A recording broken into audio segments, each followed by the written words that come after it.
We'll open this meeting, please rise and pledge allegiance to the flag, all by the next flag. There we go. Please all here, sir. I pledge allegiance to the flag of the United States of America and to the republic for which it stands, one nation, under God, indivisible, with liberty and justice for all. Honor the Texas flag. I pledge allegiance to the Texas, one state, under God, one and indivisible. Encourage you to lead this invocation, please, sir.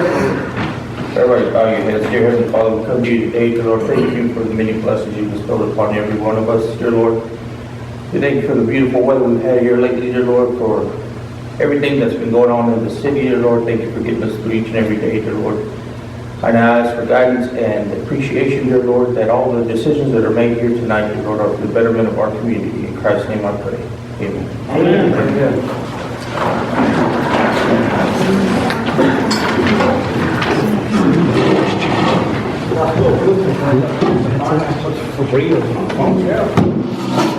You pull that chair up there if you like, Richard.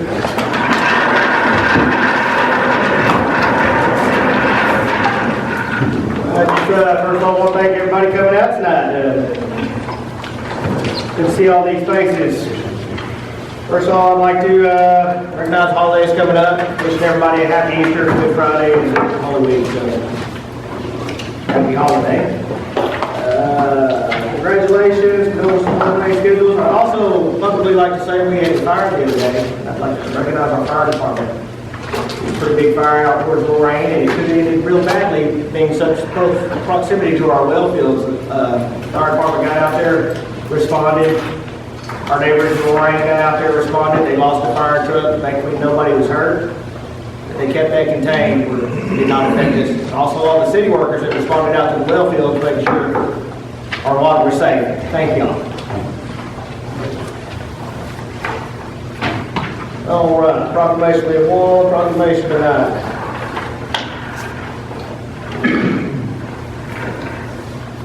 Proclamation, Child Abuse Prevention Month, April 2022. Whereas more than 64,000 cases of child abuse and neglect were referred to Texas during 2021. And whereas child abuse prevention is a community responsibility and finding solution depends on the involvement among all people. And whereas effective child intervention programs succeed because of partnerships among a variety of entities, including but not limited to schools, religious organizations, law enforcement,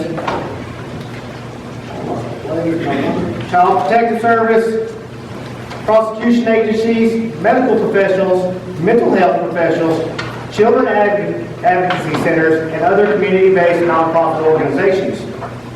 Whereas everyone in the community should become more aware of child abuse prevention and consider helping parents raise their children in a safe, nurturing environment, as well as supporting local professionals dedicated to meeting the needs of child abuse victims. Now therefore, I, Robert Alter, Mayor, do hereby proclaim the month of April 2022 to be Child Abuse Prevention Month.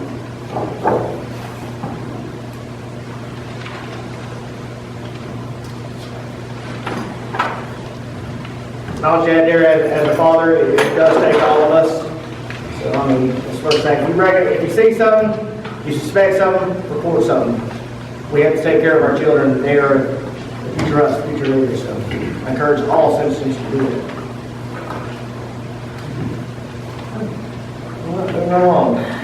Comments from the general public. Council members will not deliberate on any comments which are made by the general public. Speakers will have a maximum of 5 minutes to speak unless the time period is extended by the mayor or majority of the council. At this time, is there anybody wishing to speak?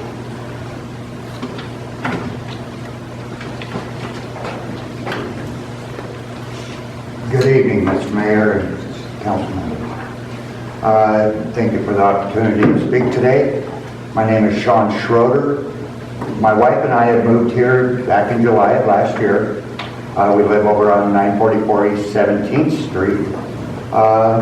In the past few weeks, there's been numerous tornadoes recorded within 300 miles of Colorado City, as some as close as winters. All of these tornadoes have hit during the afternoon and evening hours.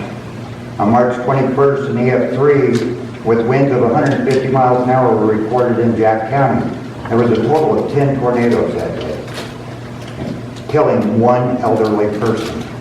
As of yesterday, there was another tornado just outside of, in Bell County, with winds of 165 miles an hour. Since 1955 and 2017, there have been 55 reported tornadoes in Benton County, 11 of which were in city limits. I'd like to ask if the city could check and test tornado warnings within the city limits. The tornado season runs from March through July. If we could do that monthly or yearly. Thank you, and happy Easter. Thank you, sir. Would you wish to speak to, sir?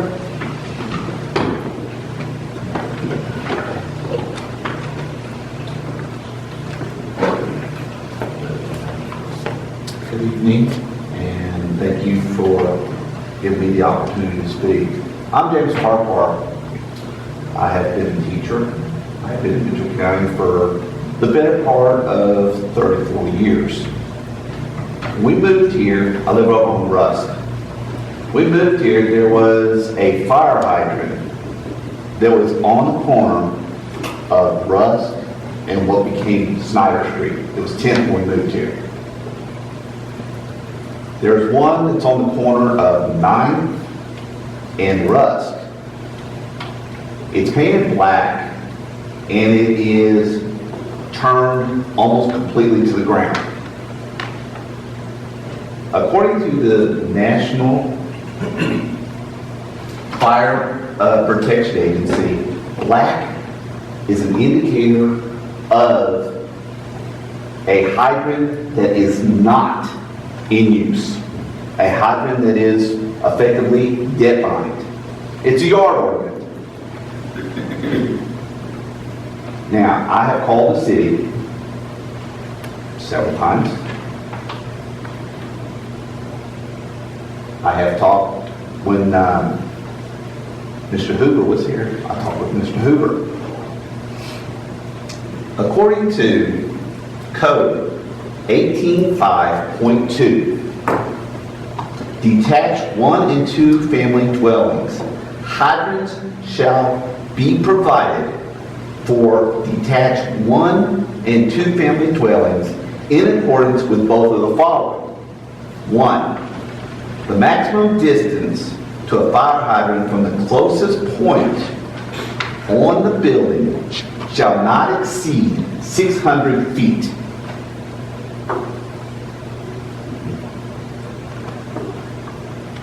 From my house to the closest fire hydrant, either direction, is 1,056 feet.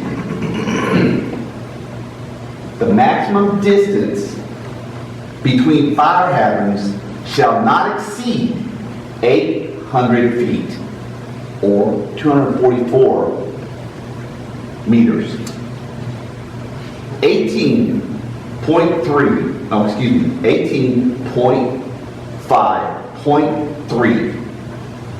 Buildings other than a detached 1 and 2 bedroom, 1 and 2 family dwelling, fire hydrants shall be provided for buildings other than detached 1 and 2 family dwellings in accordance with, again, the following. Maximum distance of a fire hydrant from the closest point of the building shall not exceed 400 feet, 122 meters. Maximum distance between fire hydrants shall not exceed 500 feet, or 152 meters. Now, I've driven throughout town. As I said, I've been here for the better part of 34 years. There are multiple areas in this town that are out of compliance. I understand we do not have a full-time fire department. I understand that we have a voluntary fire department. But here's the issue. not only for myself, but these folks behind me. If these hydrants are not within specifications according to federal law, our insurance is going up, our homeowners insurance is going up. Mine's already gone up. I've talked to multiple people already this evening. Theirs has gone up. Y'all live here. Yours is going up. I don't know who my representative is. I don't have a clue. I've never met this person, male, female, whoever it is. I don't got a clue. I have spent time with Mr. Contreras over there. I spent time talking to several others of you. But I have no idea who my person is. But here's the thing in a nutshell. What's it going to take for this city to be in compliance? Is it going to take a lawsuit? Because I'll tell you square up right away. If my home goes up, there will be a lawsuit. And this is not a threat, folks. I'm just being open and honest. That's what this is for. Open and honesty. I was told by some of the volunteer fire, some of the volunteer firemen that we only have 500 feet of hose. 500 feet is a long way away from 1,056 feet. I've been down some of these blocks. I have not seen a fire hydrant one in blocks. Folks, this is inexcusable. It really is. It's inexcusable. I moved to Colorado City because it was a great place to raise my children. I raised my kids here. I would love to raise my grandchildren here as well. But I'm talking about safety for the residents of this community. You were just talking about the fire out there on Low Line. What if it would have been in town? That's a question I like to ask everybody on board here. What if it would have been in town? Could we have gotten it finished? Could we have got it knocked down? It hadn't been that long ago that we had a range fire out here north of town. 5 years or so? Maybe a little longer than 5 years ago?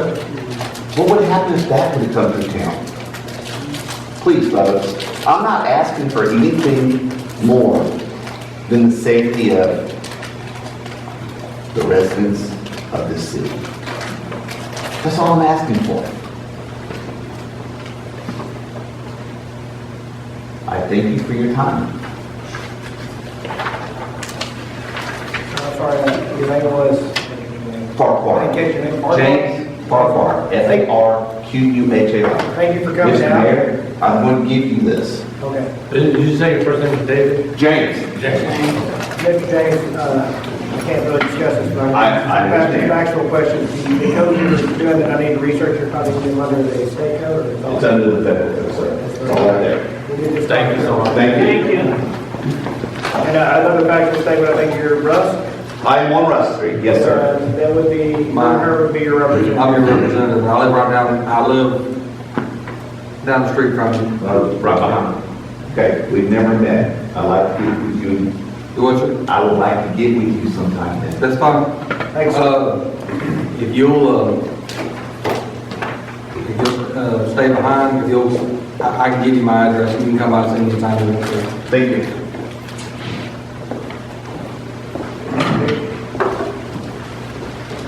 Hello, my name is Catherine Saverance. I was formerly employed for the city under Catherine Honeycutt. You need that name from my employee record. I was hired for the police department as a reserve officer in February of 2021. I was recently discharged from the department with an honorable discharge for reasons unbeknownst to me. So I'm now employed with the Sheriff's Office of Bailiff, and today I'm requesting that the City Council Council allow me the opportunity to purchase my soft body armor that was issued to me in July of 2021. That was purchased with funds through the City Council, the approved budget plan for the PD. This body armor was fitted to my measurements as is required by the National Institute of Justice, Standard 0101.07. It was measured from my shoulders, my waist, my bust, my length from my neck to my duty belt, both standing and sitting. These soft body armors do not give or stretch with wear, and anything as low as a 5% change in body mass, weight, size, any of that, can cause that body armor to not perform as needed. This body armor was issued with a 5-year warranty, meaning that July 17th of 2026, it will no longer be covered by the company's warranty, meaning that they will no longer guarantee its safety performance. I'm requesting that I purchase that for the online listed price of $1,000. I have the information. It's the Armor Express Traverse body armor. I don't think that any female officer with my stature, and I'm larger build, will be hired on by the police department within the next 4 years. The 5 years is already expiring from the time it's ticking. So I think that if the police department were to retain my body armor, it would be a waste of money. So this is my formal request to purchase it. The city does have all of my information in my personnel file. Like I said, it's under Honeycutt. Come back and we can't make any decisions on that tonight. I understand. Thank you. Thank you for your service also. Thank you. Anybody else?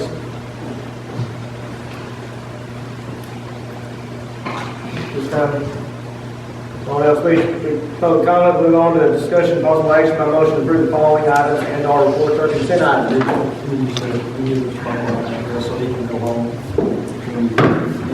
One piece of paper. We have a piece of paper.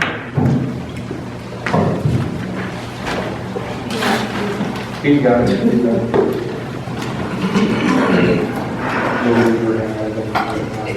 9/17.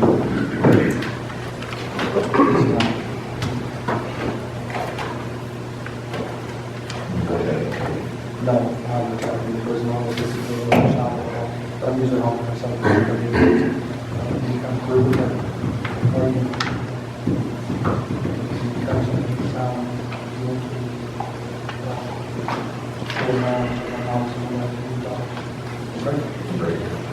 thank you, sir. Thank you. All right. Consent items, if you have any questions, anything you want to go over?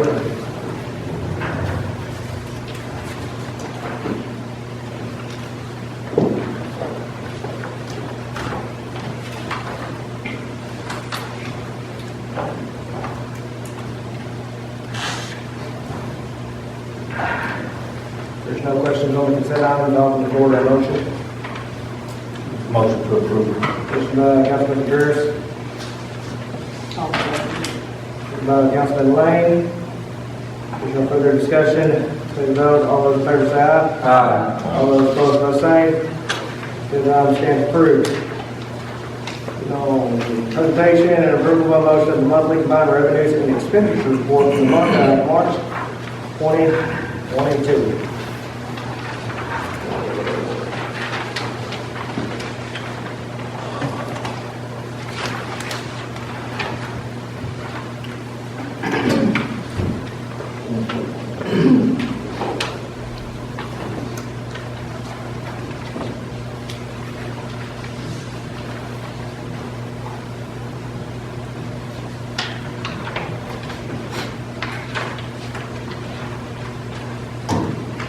Is there anything you want to point out in there, or anything that you have on our expenditures?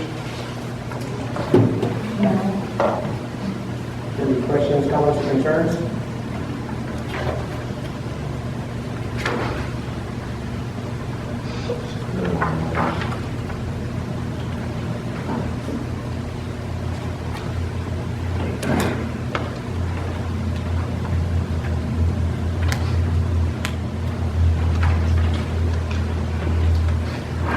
Make a motion to approve.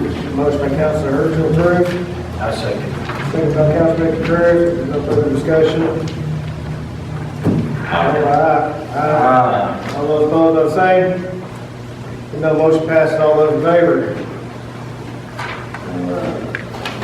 Presentation and approval of motion of the landfill certificate, deposit quarterly report. There's interest. Up there, so. As long as noticing that we didn't do that on the CD.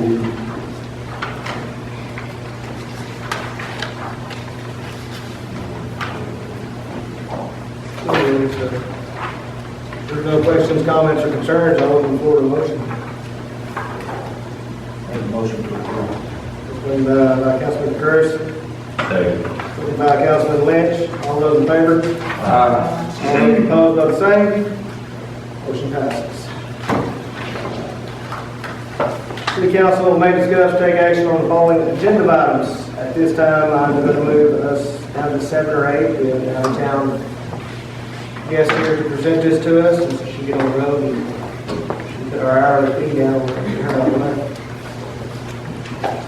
Number 7, City Council may consider discuss authorize resolution 2022-9 adopting policies in connection with the Texas Community Development Block Grant Program. We're talking about both of these. These are, what was that?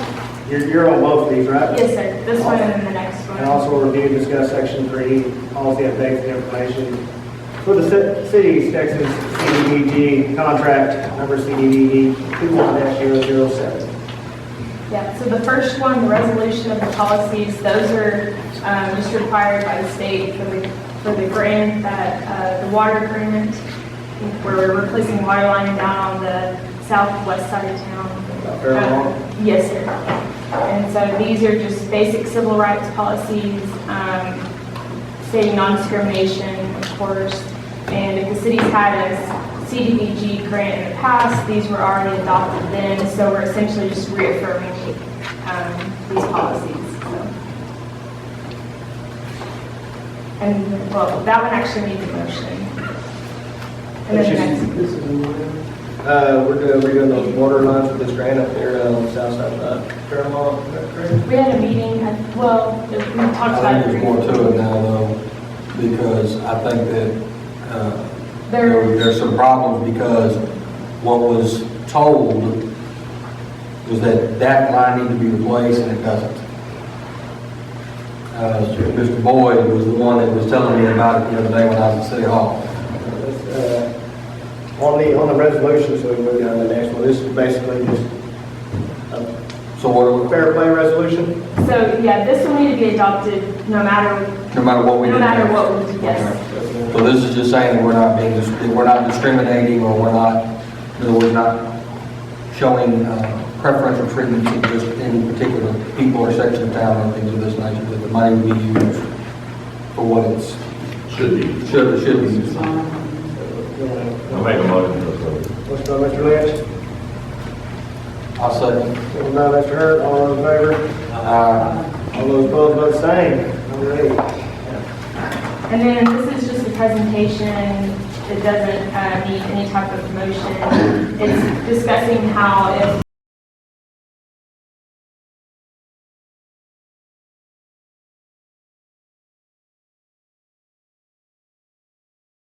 $500 for our roofing proposal, and it is attached from PMR Roofing of Dallas, Texas. You have that attached to my request? yes, ma'am. Okay. And then with the roof damage, we've had extensive damage in the gift shop. So I am requesting to repair the gift shop ceiling, walls, window areas, carpets, drapes, and items and exhibits damaged to the roof leaks in winter of 2022, 2021 for $25,000.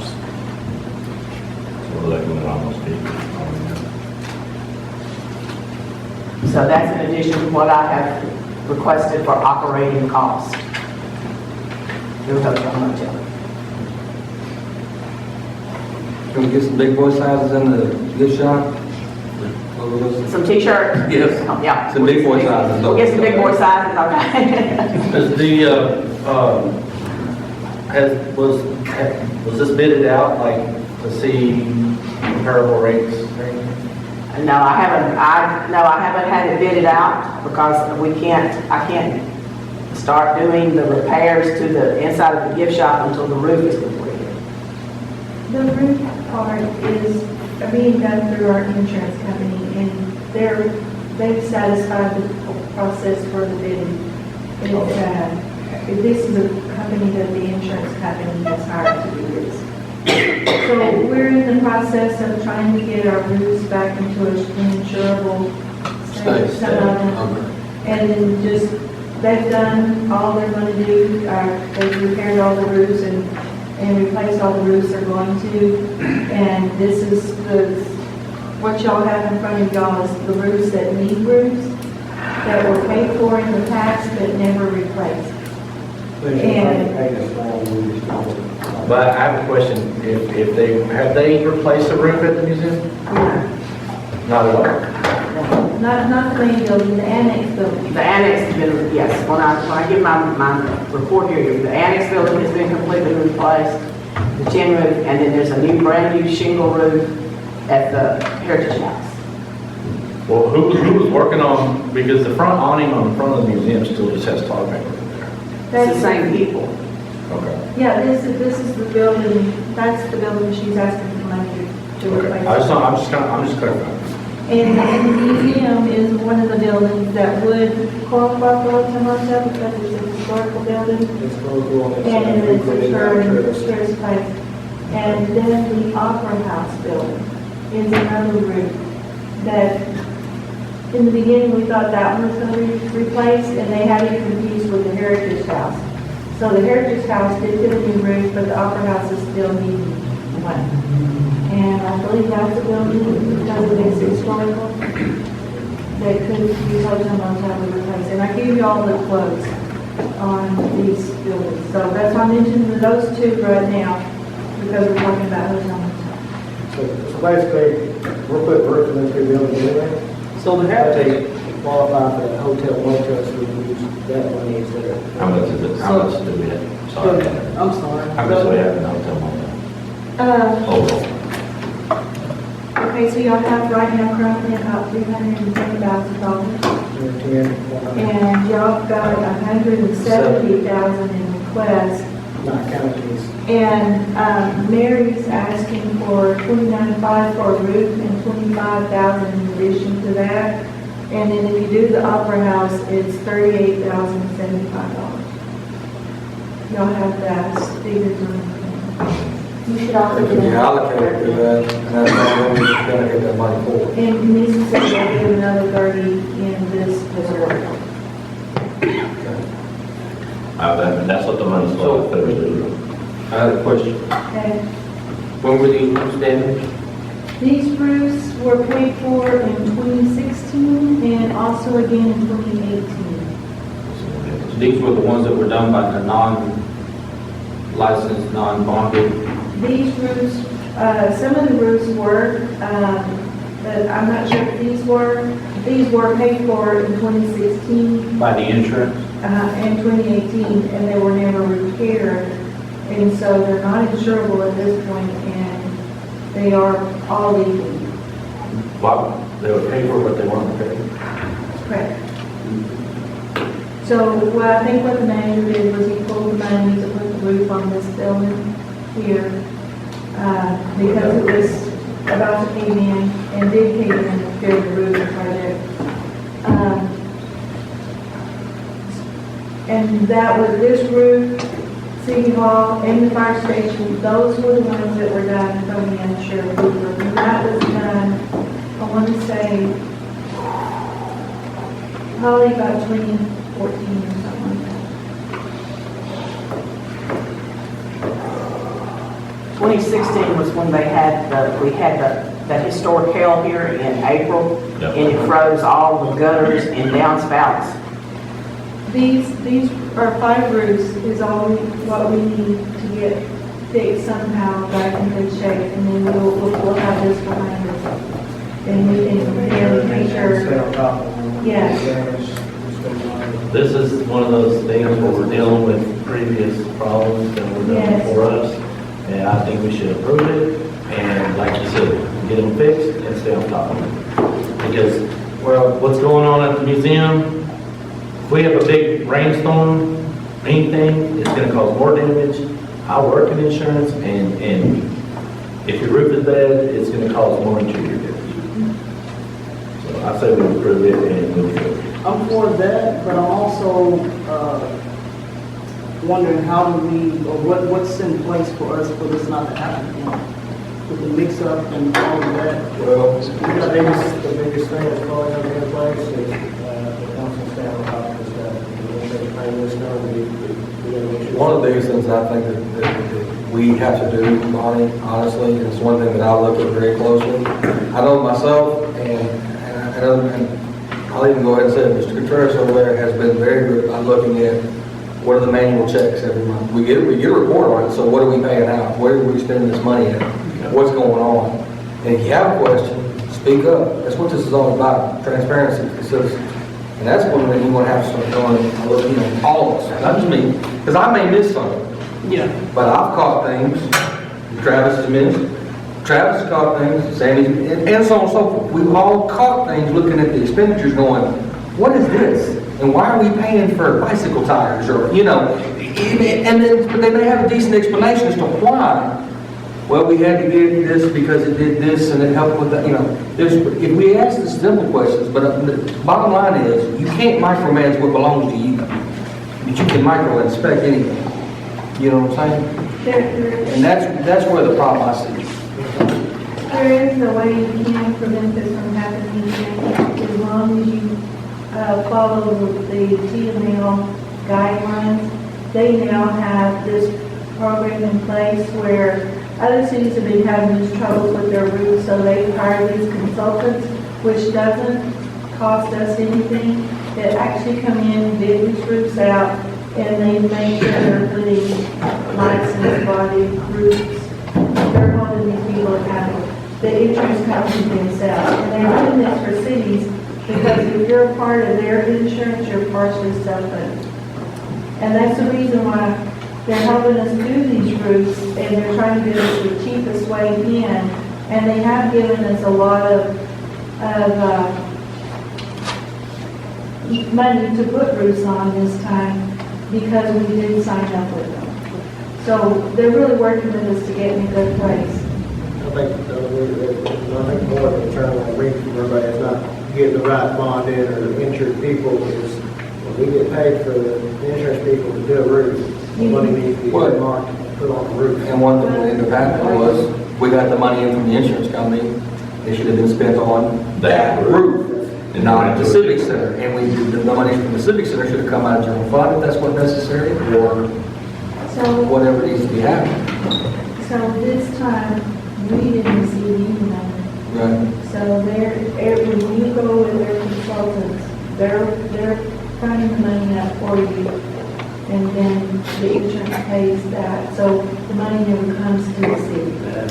We need to have our roofs Okay. insurable, so That's where I want to go. The money not coming to the city. And then we don't have to go through the bidding process and deal with a bunch of roofers and. Yes, so it takes that headache, Yeah. not that it's a headache, but it takes It that does take away. burden off of that Yes. too. It's real simple. If the museum roof was leaking, whatever money the insurance gave us for that roof should have been used on the museum, not you. If the Opry House is leaking, that needs to be fixed, not put here. This is a whole different building, this is a whole different beast here, and we cannot be moving funds around that way if we're gonna have all our buildings insured. And then, now, Ms. Mary has this big problem with everything that's been damaged on the inside too, and here we are 3, 4, 5, 6 years later, and we still can't get that roof insured. So it's real simple. If it comes in for that specific building, it needs to be spent on that specific building from now on. We cannot allow people to be moving money around like this, just however they deem necessary. Like Cannot you happen. said, we're going to have to look at it a lot closer. I've said this every, And it's always a Yes, sir. So basically, it hadn't been being done correctly in the past, now we're trying to correct it. We have to move forward with those. Let me get this right quick. Turtle Essex Museum, you're requesting an additional, 29.5 for our roof, and then 25,000 inside of our damage. And I need to know who can I come and even give me estimates on inside work? I mean, I don't know the builders in town or the repairmen in town or anything like that. I mean, if somebody has some names, let me know and I'll get it. Probably have to bid it out. We will have to bid it out, and I may have one, I heard one today. Something. Now, is there a specific type of person, of someone of specific skills since it is the museum? I mean, Are they gonna have to bring it back to, see what I'm saying? Is there anything? I agree, like for example, the bison bones, or we have to bring an archaeologist in to move that, or, that's a great Well, question. it's in the gift shop, so that's one good thing. Okay. Okay, and it's got damage over the front windows there, okay? It leaked into the casement of the windows and all the way down the wall. We have damage on the roof, carpet is completely damaged on that big corner there, so that all have to be replaced. Are we dealing with any mowing or anything, or? We dealt with it. I had it treated twice, and then my lady who is my housekeeper there, she sprays it. We sprayed it with bleach, we sprayed it with vinegar, and I've been running a fan in there since it started. And we've sealed it off from the public. It is sealed, it is plasticed off from the public there, and can't anybody go in there, so. We got that thing. Public. But as far as, when we get somebody there, that's a house that was built in probably 1899 or 1900 right now. So I would like somebody who really knows what they're going to do to replace that. We gotta get the roof fixed first, so we don't get additional damage. And from what it sounds like, it's mostly drywall, right? Is it Drywall, ceiling, carpet, exhibits, furniture. If you'll come up there, you can peek through that window and see what it looks like. If you don't want to go in, we can. You gonna be there tomorrow? You gonna be there tomorrow? No, I won't be there tomorrow. I'll be there next Tuesday. I'm off on the drive. I said we approved it. we'll go with the application. She's making a request now, so we'll go with the application. That brings your grand total up to, on the Heart West Texas. this grant, this total is 54.5, and then she's asked for 20, so it's 60, for 74.5. Sorry, 4.5 on the museum. Well, it's also the. And then the Heritage House, yeah. I don't deal with Opera House. I have a Heritage House. Opera House, that brings us up to 1351. 74.5. Okay. So. And total allocations for places like 100. We have them at 170,000, And there's 310 now. We're good. On this. All right. No, we're going to start doing the request. Usually we have to do the recommendations on this. Okay. Each person's recommendations for CC Ryder. Thank you, ma'am.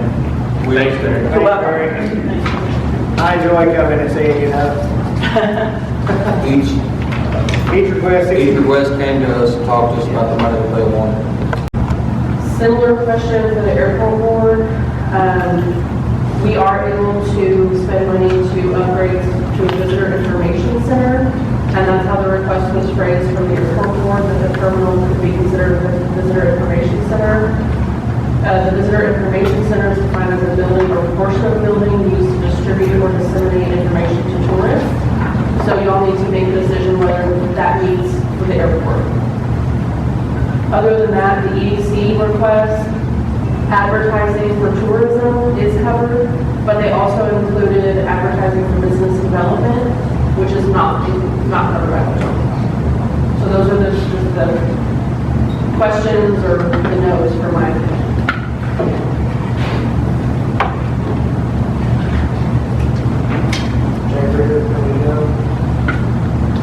Giveaways don't qualify. Well, they have all the previous times, so I'm confused, like, how the, was it, I mean, is it the wording, like it's stuff that we give out at conventions or the baseball state tournaments? It all has Colorado City on it. We got into this Yeah, would it be last considered year. advertising if they were handing out, 'cause I know before they did like towels that said Colorado City. We did the wet towels at the state tournament. If you find that that's advertising to attract tourists, See, that was the, we got into this one the last year with something with the hospital though, where they were going to do like free giveaways as they come in, and we found out that that was not legal to do with hotel open. yeah, they wanted to do goodie bags for Right, everyone. goodie bags for the reunion. And so, right, that's kind of, I guess it just depends on what is included in the goodie bag or the giveaways. If y'all determine that it's advertising. I don't remember previous years because it was split out as a See, I don't like things on the edge. Right. If we consider, well, basically right now, the council considered advertising. She needs to know that. But it's being handed out at the event where the tourists already should be. So it's not necessarily bringing them in if they're It's not promoting tourism. But then when they go home, they're showing it off with the website and everything to come back to Colorado City. If it's a goodie bag, but it has advertising in the goodie bag, who cares if there's goodies? Yeah, I don't think she's thinking about goodie bags. You're more talking about, a town that says Colorado City or a pin that says Colorado City. And like one year we did the little zipper pulls for all like the baseball bags in their backpacks. So, you know, then when they went back, that was, everybody saw that they had little red zipper pulls for that. And then Rayanne ordered a bunch of cups last year that had Colorado City. And then we've done, like you said, we did the wet rags. We've done backpacks before. They were very cheap, mind you. They were drawstring bags. So basically, I think what Eileen's telling her, she gave her opinion, and it's up to us as the council to decide. She can't decide, she can only Do we get to see the good bag so we can see? She I think anytime we I've have handed them out anything, before. I think anytime we have anything that says Colorado City, Texas, that goes, somebody that doesn't live here and they take it back to wherever they live, that's advertising. Does the council feel confused? I don't, because if Eileen's saying we're on the edge of this thing, she said that's not, when it was before, like I said, she had said the last time, she did not think this would be, I just know this much, I didn't go to law school, and she did. So if she's nervous about it, then so am I. That's how I feel. But my question is, if it says Colorado City and the event and the year it happened, and you take it back home, and you tell it, I mean, that's a conversation starter that says, hey, you should try to come to next year's event. It will be the annual spring cook-off, annual, third annual cook-off, whatever.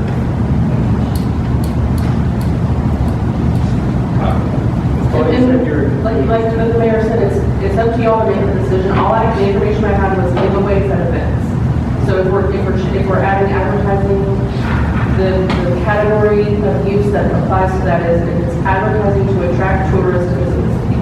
That's how those statutes work. So that's where you guys can. Yeah, and that's why I've never seen a bag, so. It's not really a bag, I think she does items, so like I said, the towel, the sunscreen, chapstick. Chapstick and sunscreen. Those are the ones I remember you doing since I was here. But this thing is Colorado City, Texas.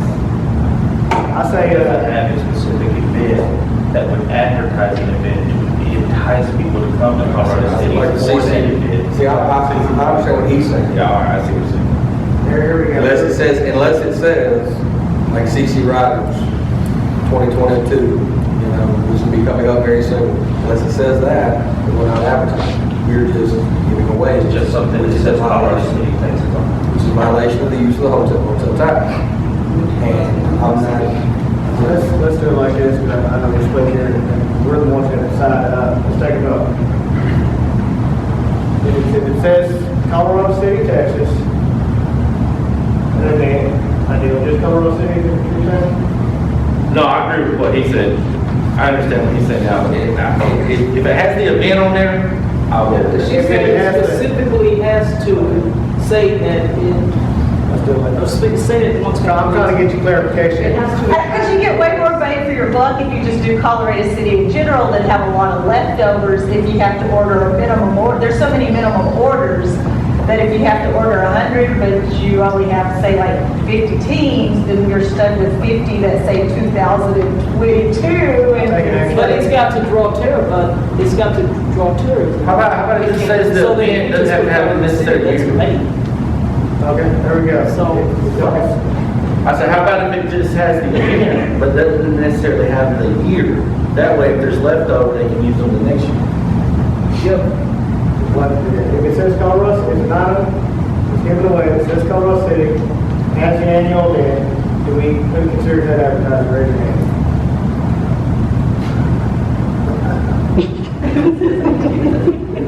You gotta raise your hand, you were the one explaining to us. There's three. There's your clarification. wow, that was a good one, though. To spend the money, it has to have Colorado City and the event, and you can leave off the year that away from promotion. That help you? That's it, and okay, and we have clarification on that one. Russ, we do clarification on airport board. We got all that information center? Y'all consider visitor information center? Wait, I lost my council. They had. I lost my council. That was a hot Mr. Mayor? Yes, sir. When everybody comes back, I would like to comment on this particular thing because I've traveled to a lot of general airports, and I am not part of the airport board, so I'm kind of an outsider. I am an outsider.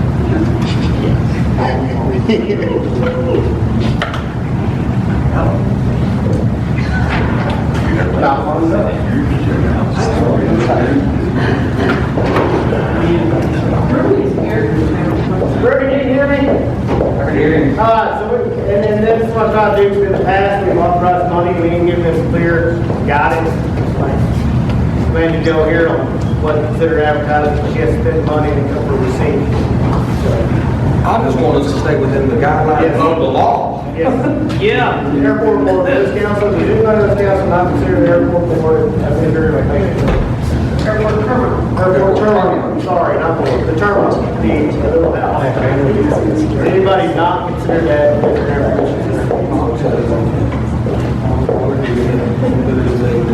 It is. We got people flying in from all over. So if there's anybody that doesn't, Information out there.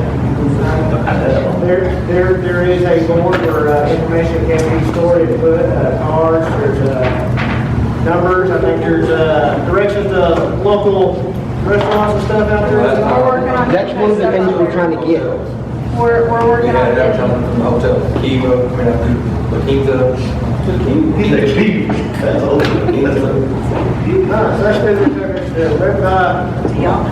Give us a few seconds, but I think we all agree it's information. Yeah, you're exactly what you're saying. I've been to a lot of FBOs in my years, and one of the first things you do is if it's a manned FBO, you go up to the desk and say, where is whatever, places to eat, place to stay, place to rent a car.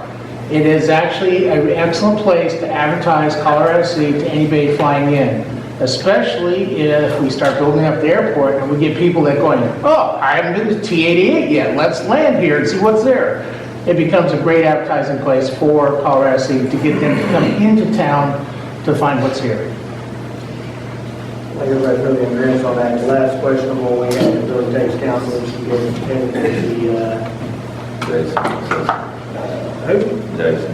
Oh, I was just going to add to that, if anybody has questions about whether or not we get out-of-town visitors, we have a pegboard out there where people peg up their business cards when they fly in, and we actually have one on there from as far away as Germany.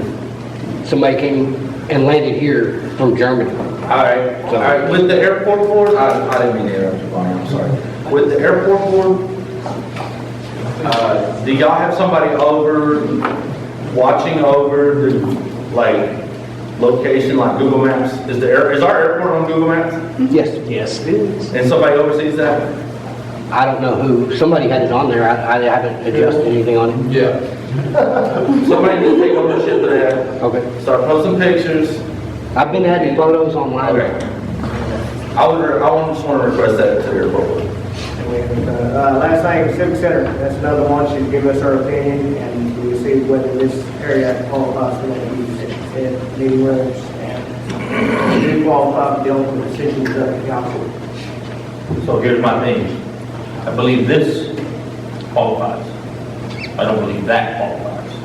But I can tell you this, I don't plan on putting another dime into this building until the mess around it is cleaned up. What's that? All right, so, anybody else have anything? I don't want any more money to get here until the mess around it is cleaned up.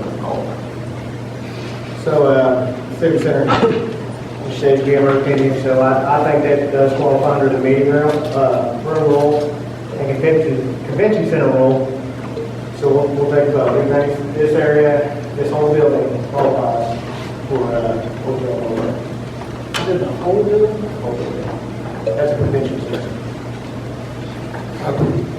Now, the reason I do not think that qualifies is because if we put the sound system in there, you're not going to allow people to go into a breakout session in there.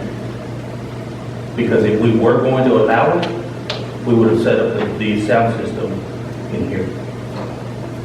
Like I said, I think, who believes? I don't think the entire Who building. doesn't believe the entire building? This room right here, I believe it qualifies. Who believes? Okay, now we got the questions out of the way. I think we provided some guidance and some. Now we get down to the money. CC Riders, 5,000. You brought that. They spend an average of 6,000 to 7,000 on advertising. They only request 5,000 each year, I think. One of the things we talked about, let's just try to shorten this up. Other than the things we just talked about, I have no problem with any of the money being spent. It's all been pretty It's all been, this is pretty much, and the same people that came, it's pretty much that's the same amount of money. And The other one, I myself had probably years past, and that's hard time. My ADC board, because it was confusing the way they spent for. I just don't think you are ready yet with a plan to dish out that money. Mr. Ty. So on that request, I'm not sure that, where that request came from, as far as especially the business development side of things.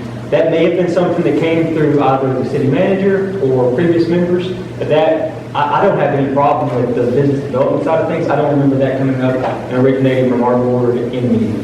And so, if we can put something together and present it to you in the future, by all means. But as far as blank check, I don't expect that. I don't think any of the current members would, so. That's what I'm saying on ADC. So they've got a plan together. I just don't want to authorize that money. And let's also remember the ADC's transitioning and changing, and they different president now, and that could have been a question. I'd like to hold on to that money for the time being. Quick question. So let's say 3 months from now, they come up with a plan. Do they have to wait till next year to come ask for that money?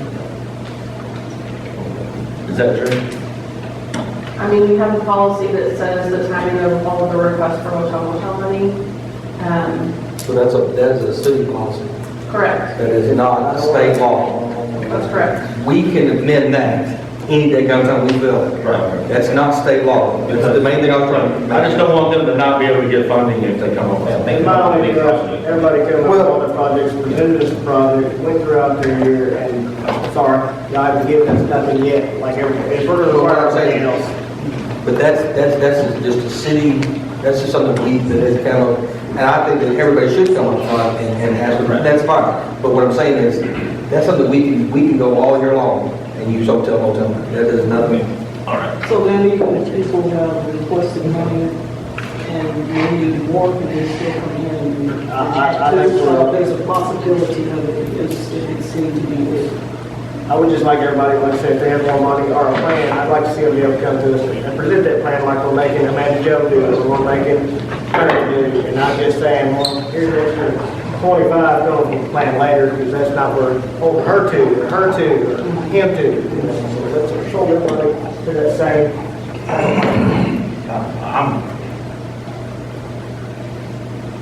I'm with what Mr. Hurt said. These are the same people that come, these are the same people that try to bring tourism to Colorado City. With the exception of the EDC, I don't have a problem with seeing this. I'll second it. All right, so. How do we go with the motion? You can approve them all except for the EDC board, but add in there that we're going to add that additional money to the Heart of West Texas Museum and the Opera House. Call the floor to motion. I make a motion, we approve the host, the use of hotel and motel tax money with the exception of the EDC and with the addition of the money from the Harbor West Texas Museum. That cover everything? The what? And the Opera House. No, Opera House. Is it Opera House? And the Opera House. The Harbor West Texas Museum and the Opera House. Additional money. I have a motion of Councilman Hurd, a second by Councilman Curtis. All those in favor? Aye. All those opposed, not the same. Good day. Everybody got most of their money. EDC board. Moving right along, we have agenda item number 2, delivery and act on approving expenditures. That is, I did not get an expenditure. Yes, I thought I had them on there, I'm sorry. It's on the risk factor for a reason. You just missed me. Number 2. All right, I will say on the expenditures, what we got here, are these yours added to that? No, they are not added to this. Do we need them added to this for approval? If you want to do them. What is it? The roofs for the fire station, police station, the park bathrooms. That's on the agenda later on. Oh, is it? Uh-huh, so- Oh, well then. Well, the fire station is, the police department, and the rest of the restroom is. Which restrooms are we talking about at the park? It's the main restrooms, it still has wooden shingles in the, down near the large pavilion. Down by the baseball fields? Uh-huh. Yeah. Oh, okay. Yeah, you have fire department right at front counter. Oh, okay, so I guess Number the 20. Then I guess it's the police department, it's not active.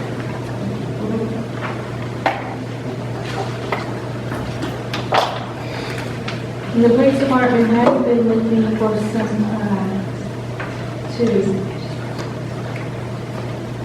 Charles, I bucket. I have several buckets, sir. I have all the expensive electronic equipment in the city. We don't need that. We don't need all that equipment, we just approved and everything. I make a motion, we approve the expenditure request along with the police department roof project. I'll second. Motion by Councilman Hurd, second by Ms. Lane. Any further discussion? Yeah. I got a motion second, we can still discuss. He was gonna make a motion on that. No, did you? Yeah, you said Hurd. With me, I did not. Sam. Motion by concurrence, second by Ms. Lane. All right, the discussion, go ahead. The academy tuition, Oh, my bad. so that is, we are paying. Mr. Charles Rice? Do we have anything in place that's gonna make sure that they are gonna be with us for any amount of time or? 2 year, I'd probably talk to them 3. Okay. That was wrong. That's I wanted to do it as a line item, but, I found out today, it's gonna be $4,300. It was a standard contract that we've been. Okay. Standard contract. That's my only question, that's it. So it's the 4,300 for tuition and then 980 for housing? No, it's $4,300 altogether. That's all. That's everything. That's no else. I just want to make sure that this academy's gonna be a level head. Oh, it's gonna be level down now? That's the only one I can give me. So everything is 4,300? So it's 980, It's all together. it's 980 we don't need here then, right? No, it's 4369 altogether. To make sure. 4360. He is 4329. 29? Yes, he's quitting his job and going to academy. And he's obligated to stay with us. He's obligated for 2 years. 2 years, okay. Charles, did you ask for $980 for housing? Well, that's all we got, that's his whole bill. So you don't need that? No, I don't need that one, it's just 40, that's the figure he said. That's on. So I'll make a motion, we accept the expenditure request report of the 4329 for the academy and housing tuition, and do away with the housing for Renteria, since it's not needed at this time, for 980, and then also the police department group. I think we can say that's an amended. Yeah, you just gotta Yeah, so that's what it's. There's also, Mr. Contreras, still? Yeah. all right, all those in favor? Aye. All those opposed?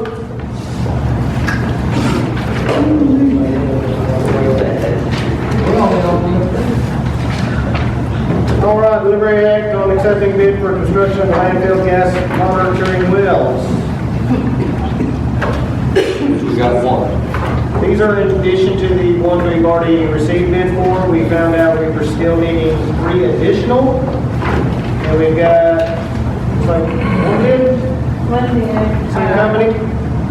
This is the recommended bid from Jacob Martin, which is the one that's doing your wells now. And it's for $24,500. Why did they come back and say we needed 3 more? Whenever we put that bid out, it was for 5 wells. And when they went, we did the construction meeting with the Smart Drilling Company. They went out to do the site with Alan Dockery, and they were looking at where they were going to drill the wells. And there was some confusion about the 6th well with Alan Dockery.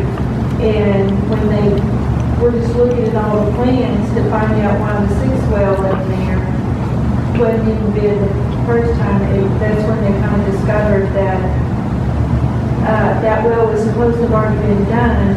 And then when they found that, then they got a little bit further, and there was 2 others that were supposed to be done. So in our paperwork to the state, we show those as actual monitoring wells. In fact, there's no monitoring wells there. And it's on the north part that's really hard to get to. Yeah. And I think just nobody realized it. Somewhere in the paperwork it was shown as being done. And This is gonna be the continuous problem we're gonna have with this new project. Yeah. I'm sorry, this is because, but the last thing where we need is EPA out here. We can't lose that if that left with the No, that's what the engineer said we have to do with it, because You here if you want to. I just wanna know, this ain't gonna take long to talk about this. If we might have a question. This ain't got nothing to do with the chief. Yeah, and if it's that ordinance, it does. I went down to City Hall and I registered my dogs. And I paid my fee to register my dogs. And I'm not mentioning no names, but the person at the City Hall goes, well, Ruben's one of the few people that actually does this. Well, if I'm one of the few people that's actually going out and registering my dog, why do we still have this ordinance? I'll be honest, I didn't know we had to register. When I said it, when I even brought this up to this man here, he looked at me like I grew a second head. He was like, what are you talking I have a full registered. My dog's registered. When we lived in Adelaide, I had 2 dogs. Me and my wife had 2 dogs. We didn't register them. Our names put in the paper as But not registered. but We had like warrants. but we're not doing anything with it now. We are, whenever she gets a dog at large, that's one of the citations that gets issued is failure to have city registration. Hope they don't have their. So we are issuing tickets for this. Correct. It's another way to control the dog population. So what happens if your dog gets out and he's not registered or licensed or rabies, then you'll get 3 tickets. You'll get one for M1 guard, you'll get one for rabies, non-compliance with rabies vaccination, and no city registration. As long as I know where Usually you get charged for a dog at large. If your dog's out, unless you take the paperwork in, you get 3 tickets. Where do you pay this fee? City Hall, we, they, in the past, they had been paying for the dog tags and city registration. We have park department, then we And jump. we don't need to be handling, police department doesn't need to handle the money. I know those things here, insurance with all that. Yeah, and then when I took over, I said, no, we're doing it, City Hall is handling money, we take it. So what's the fee to register your dog? $10. $10. $10. It don't matter if it's a big dog. Cost me $30 a year. And first, rabies vaccination. Go ahead. Does that have anything to do with out of county people? No. Only thing you're required in the county is to have a rabies vaccination and the dog has to not be in water. The dog is either because where you had it that way before you put water. Problem with the county is people are out there wild and vaccinated. Say that again, I couldn't hear you. In the county, you have to have rabies vaccination and you have to be able to control your dog if it's off leash. If it's not, it's considered animal at large. You can be cited by the sheriff's department. You could, probably.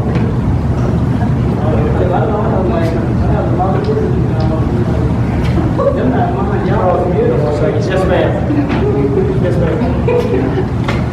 All right, my question is, just because I've done this before, I just heard a flat $10 fee. Other places I've lived, they have reduced the fee if the animal is spayed or neutered. It is, it's $7. Okay. Good question. Yeah. And if you're renewing, like I say, your first one's $10, and then if you're renewing, it's $5. Charge So then my question, my question is, how many of our citizens actually know this? Because That's why, yeah. I had no idea. That's when I was, Very, very few. Well, I'll tell you what, this next week's paper, I will get Brittany, I'm saying, yeah, with radio, and we'll put it out there again. It's been out there before. But, yeah, this is, I'm being honest. This is what I I'm hearing. know, but this was my point for bringing this up. Was that if I'm one of the few people that's actually going down to City Hall and paying for it to register my animals, and nobody else, then we gotta enforce something, or otherwise, or just do, my point of view was we wouldn't start enforcing it, or do away with it. she enforces it. Because we're not, What about cats? Cats are not required, I wish they were, but they're not. So let's address the campaign. So I do have a lady that comes in every year and gets her. that'll suffice me. She doesn't.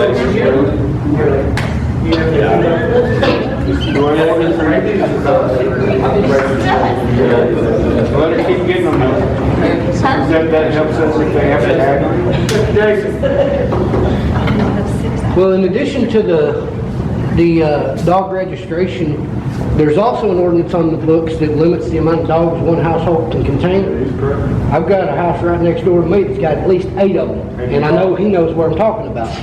You can file with the city though, if you got more than what's allowed. It's actually called orders.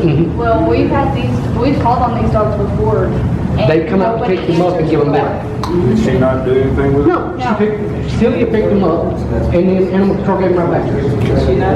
But they're still getting out, they're still coming on our property, they're digging trash out, they're roaming the neighborhood, they're doing everything. And then they come up on my porch and growl at me when I come out the door. All every time you see it. Probably kicked it. Go down the block on me. That one acted aggressive again, I ain't gonna have to call about it. I think, Charles, I think, like you, the council, I think one of the main complaints I get with the city, one of the big ones is dogs. So I guess what we're just asking is cooperation to maybe do more enforcement and get that information out somehow, whether it be the paper or Andrew works at the radio and get that information out for us. Or have an event where we can come register your dogs. You see, and really, truly, I would like to have, in the past, we've had adoption days. That would be nice to have another adoption, one of the events in Red Park has an adoption day. We did with the animal shelter, the other animal shelter. Yeah, maybe. She does, the dog catcher does do a pretty good job of getting the animals new homes. And I'll reinforce that, she is really good about. We had 3 puppies that a lady was having problems with, and she couldn't get rid of this last week. She got them shipped to Canada. And they're pits, and they're gonna be cold. I said, they're pit bulls, and they're gonna be cold. They're going to Canada. They left Canada last. So that's the thing, a lot of states up north, their dog laws are so strict, they don't have like chihuahuas and certain breeds that, They don't have. if we could work on that, that's. Bad to your animals than your kids. We thank you for coming out, Charles, and we thank you for your dedication and helping us solve this problem. Citizens, right quick, council, we have a few things first, if y'all don't mind, I'm gonna skip down to number 11, deliberate act on approving easement right away at Encore Delivery Company LLC, property located in block 2567, Mitchell County, 160, 14, 1 quarter, because I think this man wanted to go see his daughter's softball game, so if I can get him out here and see some of that. I think we still got a couple of agenda items, but, so this is the Encore easement that we were looking at last time, or that you guys were looking at last time. The good news is we were able to make substantial improvements, not only to the form, but also I was able to basically double the money that they were offering. Now, that being said, we took it from a $4,000 offer to an $8,000 offer. That is still not where I wanted it to end up being. I was hoping to be able to add probably another $4,000 onto that, but it is a fair offer. And especially considering the way that I approach these initially is I go back and look and see what the previous easement allowed them to do. And in a lot of these easements, they have really broad rights from the grant. But in this one, they didn't have an easement to begin with. So there's an existing line there, but it's not actually that uncommon in Mitchell County that Sherryland or Caprock or whoever it was may have had an easement that never got recorded and it's been lost in the meantime. So this is actually, all they're doing is they're taking an existing electric line, a distribution line, and they're upgrading it. Now, one of the important things that we were able to do in addition to just basically getting your money a little bit better was to make sure that we're putting limitations on whether or not this line can be upgraded again in the future. So under the document that was presented to you last time, there was no upward limit of how tall those poles could be in the future, how many poles there could be, what the upward limit of the capacity of the lines could be. So in essence, you could go from a distribution line to a transmission line. So that's one of the things that we do is just to get, you'll notice there's details in there all the way down to this. For one overhead line, 24 wooden monopoles, each not exceeding 37 feet in height. And then probably the most important provision is actually still a blank. If you look on your form, that little blank there, it says that it shall not exceed, and the number that goes in there is 12.5 kilovolts. And essentially that's, the reason that was blank, we were trying to make sure and get it onto the agenda, but the number that has been agreed between myself and the company is 12.5 kilovolts, which is really just a small distribution. So we also were able to reserve out certain rights for y'all because this is the water field. I was able to put language making sure that you're able to cross their easement in the future with your own utility lines. You have to still make sure that it's safe and things you'd be doing anyways. But if someone ever got the idea that they were going to somehow block someone else from being able to cross it, they no longer have the ability to do that. Also in the future, they would be required to pay crop damages and things like that. So overall, this is a good, fair agreement. This isn't something that we're twisting their arm. This isn't something that we're holding them up on. But we were able to get a lot of good protections. And like I said, basically double the money from where they were at. So Why 12.5? yeah, that's just don't give me the line as far as the number as far as me being an expert engineer. But 12.5 is essentially like the number of kilovolts associated with your typical distribution line. So if you went up to, like, for example, if that said 69 kV, that's kilovolts, which is basically going to be a 69 would be where you get into like a tall steel you see going down the road, and you have those big tall steel poles that are like the transmission lines. And then like the lattice work ones that go across 208, south of town, like those might be 345 kilovolts. So this is just the capacity of what they're actually going to be installing. And so since they're paying for that, that's what we want to limit them to, just saying whatever you're actually installing, this is what we're going to be limited to in the future, and they can't come back and upgrade that. What will it be pushing? What's that? What will it be pushing? Just your typical electricity.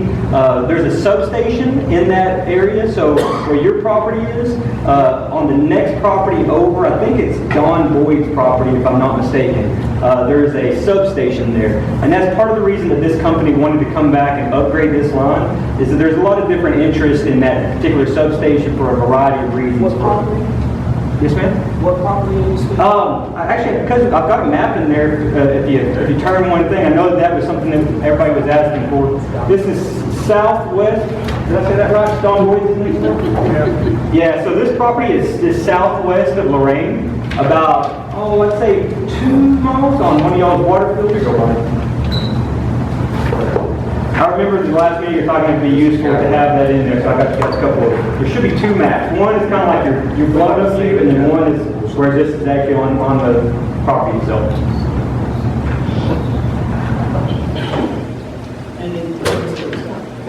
And it just goes right down your property line, and where there's already an existing line already. They're just upgrading that. But because they did not already have the easement in place, I was able to basically negotiate a little bit better deal than what we would have been able to get if they had that easement previously. Well, I think you did an excellent job of more money. If they want to expand, they're gonna have to come back and pay money, so, I mean. But that's what I was asking, what will it be pushing? And Ruben just basically explained that it will, our wells will. Yeah, that's a good point. So this isn't exclusively. That's what I was trying to understand. Yes, ma'am. It's not exclusively for your wells, but your wells do benefit from having proximity. Yes, ma'am. We'll have better lines, never updated lines out there on the well. A couple of other just quick highlights. We were able to get a pretty strong indemnity clause in there. When I say strong indemnity clause, we were able to get a indemnity clause, and what that essentially does is if something happened and someone were to be injured on the property due to their operations, then they're saying that essentially they're on the hook for it rather than the council. And that's something that, hopefully we never have to deal with. Clear that they don't have to acquire any rights to any of your oil and gas, mineral rights, or to your groundwater out there. And so that's not something that an easement is just a right to go across the property. It's not acquiring the property, but we always want to clarify that that's the case. So unless anybody has any questions. So what we'll need tonight is just basically, typically we would have the mayor or whichever party you guys decide to be authorized to enter into this agreement with Encore. The way that I work it in my office is that once you execute your agreement, we're going to scan that and provide Encore with a copy of that, but we're not going to deliver any of these originals until you actually have your money in hand. And that way, we're not having to ever chase anybody for money. I've never had a problem with Encore actually writing a check. But again, we're going to provide them documentation that the deal is done and has been approved, but we're going to make sure that you have your money before they're delivered their documents in a final form. And so basically they're just crossing, they're not dipping. That's right, yes ma'am. They're just crossing and they're in a place that they're already currently crossing. They're just going back and they're going to reconstruct it. From the existing facilities, they're going to upgrade those to slightly larger facilities. So that it can actually carry what's there. Exactly, yes ma'am. Including you being able to sign for those? I think I'd be signing it. No, I think we should, because it's not on the document. Normally, his names are on the document, which is fine, but document should include that language. I make a motion we approve the easement with allowing Mayor Robert Oliver to sign the agreement upon receipt of a check from Encore. And actually, they won't write a check until, we make it so that we can't deliver it until the check. But he needs to sign it beforehand. I'm sorry. I'll read it. Lawyer. Yeah. Make a motion that we accept this easement with allowing the Mayor Robert Oliver to sign the agreement. No second. Motion by Councilman Hurd, second by Councilman Contreras. All those in favor? Aye. All those opposed, by the same. I appreciate y'all allowing me to assist y'all with that. All right. No, we appreciate you. Y'all just said that we said it can't be delivered or He's going to email a copy to Encore, so that way they know they can go ahead and process the check. But he ties out to give the original document to Encore. until the check is delivered. Yeah, they just won't write the check until they get proof that somebody signed it. So, Yeah, I was just trying to make sure I understood. I just want to make sure we get our money too. Yeah, that Do we have anything else on here for you? So I know you want to go to that. No, hey, listen, it's fine. She struck out twice already, so we're okay. That's messed up. I'm joking. At least she's smart. I'm here for the EDC Oh, she's small. stuff too. Oh, she's small. I appreciate it. I'm trying to get you out of here. No, that's okay. Real quick, number 5, deliberate and act on approving resolution 2022-08, resolution of the City Council, Colorado City, Texas, adopting policy regarding citizen complaints against members of city boards, providing a reporter clause, and providing an effective date. So this we talked about last time, and you were going to make the changes. And the changes, I looked it over, and the changes that we discussed have been made. Yes, I just added more accountability requiring 2 people to investigate it, and then just made related changes to that. And the last 2 pages of the PDF you have, the changes are highlighted in yellow. So 2 people meaning, What I it think we means is, discussed, if you got a complaint on a board member, you can call me and we can investigate it. If I got a complaint on a board member, I would tell Mayor Pro Tem that'd be investigated. Mr. Travis got a complaint, he was trying to get on. so there's any 2 or? basically, yes. But we want to make sure that there was 2. Yes. And the reason being is I don't want the appearance of favoritism to anybody. Gotcha. You know what I mean? If there's 2 of us and we both agree, then we, when we come into open council, and then we're still under the quorum too. You know what I mean? The quorum would have to be full. As long as there's 2 of us going, at least we're getting 2 opinions. That's the complaint. Changes when we need it, I think it's one out of the board. Make a motion to approve. Councilman Travis, I'll say. second by Mayor Pro Tem Hurd. All those in favor? All those opposed, vote the same. Number 6, deliberate and act on approving ordinance 2022-08, ordinance of the City of Colorado City, Texas, repealing and replacing ordinance number 201917, adopting the revised personnel policies and procedures manual, amending vacation leave and unpaid leave policies, adding a procedure for citizens' complaints against employees, and providing an effective date. Mayor, we have 3 different revisions to the personnel policy. The first we have discussed with y'all previously, which is an external complaint policy, what we just established for board members, what we previously established for council members. And in this, based upon your feedback from the last meeting, I did have 2 people investigate, rather than just the city manager or just the department head. I figured that was in line with what we talked about last meeting for board members. So the Family Medical Leave Act requires employers to cover employers to give unpaid leave for certain medical issues for the employee or the employee's family. But every governmental entity is a covered employer, meaning they are subject to the FMLA, but an employee who is eligible to take FMLA leave must be employed somewhere where there's at least 50 employees. Right. So since we do not have 50 employees, we're not required to provide FMLA, but our policy had it in there, and so we were kind of trapped into using it at one of those times to prolong things that need to be prolonged. So that's been removed. The last change is we added that if an employee is terminated for violation of the personnel policy, they would not be entitled to take their accrued but unused vacation time. Previously, they would be able to take it. They would be basically paid out on their last check even if they were terminated. This does provide the ability for the city manager to make a decision to go ahead and provide vacation time. So, I just agree with all of us.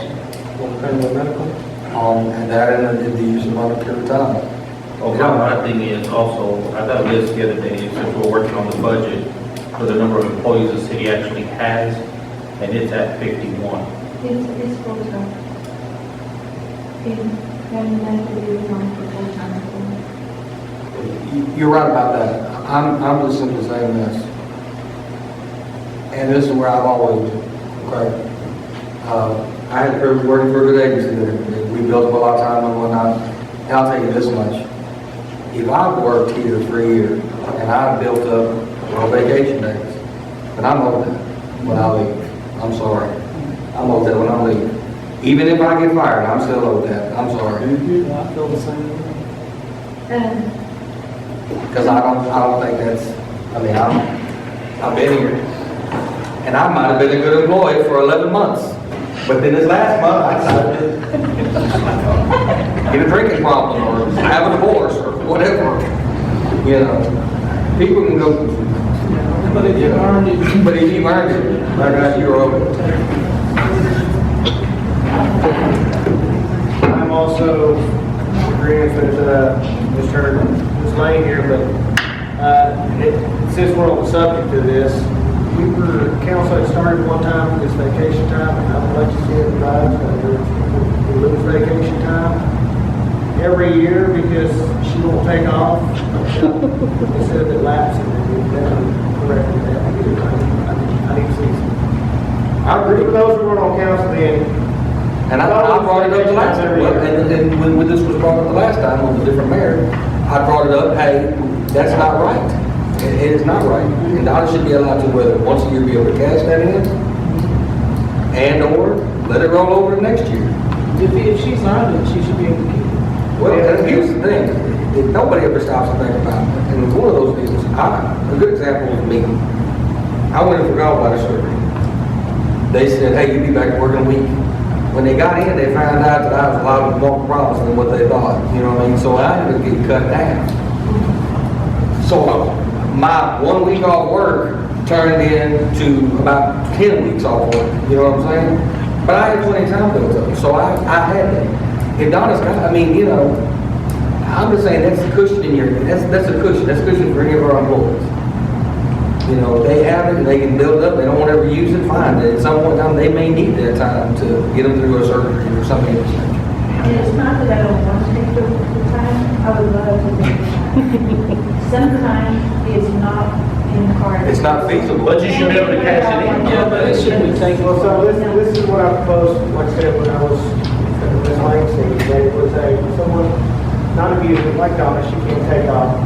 And if they come without the lapse, they give a little letter, they're not able to use my time, and then we can just approve it yearly like this. So we don't end up with somebody just hold on to it, trying to cash it out. So we take it as a case by case basis. They should be able to. I'm sorry, I never.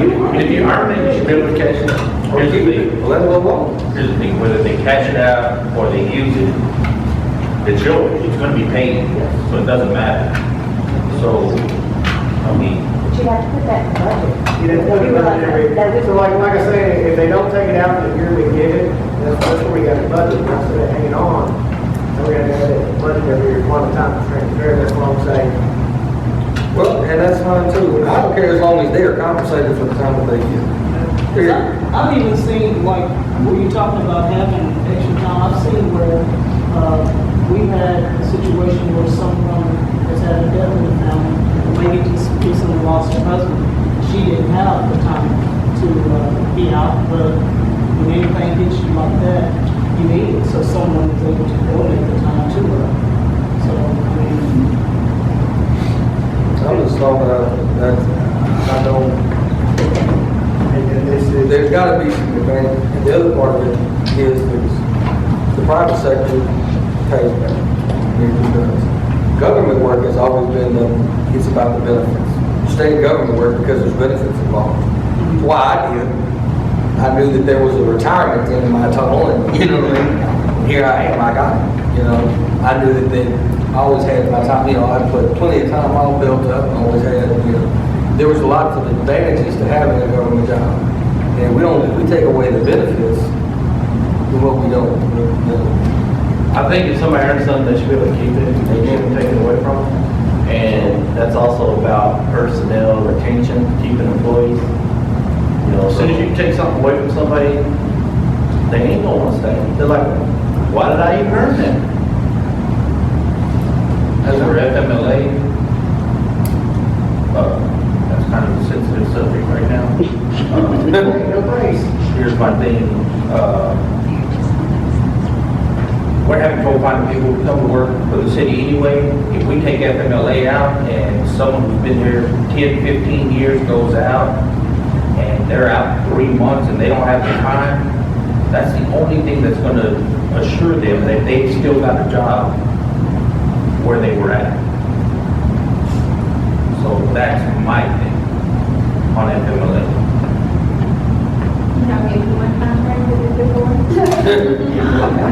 I can't go on the past. Oh, we work some now. Everybody's gonna work on some things. Here's my deal. It says, they should put plates on employees. Does anybody have problems with plates on employees?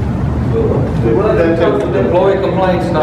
The employee complaint part of the revision? No. So we can approve that tonight, and disapprove all that, and, y'all come back to us with maybe council input and vacation deal, but I'm not rid of having that 2 weeks. Correct? Okay, yeah, we can either approve just the one thing now, or we can just wait until next regular meeting, to talk about everything else. And I usually would like to, but I'd like to just figure a policy as soon as possible. I mean, it's, I don't know if Chris Council feels at all before whether you want to postpone or do it like I that. make a motion, we approve the complaint procedures, but postpone the new personnel, the other items on the personnel manual until next council. Motion by Reverend Hurd, second by Councilman Lynch. All those in favor? Aye. All those opposed, about the same.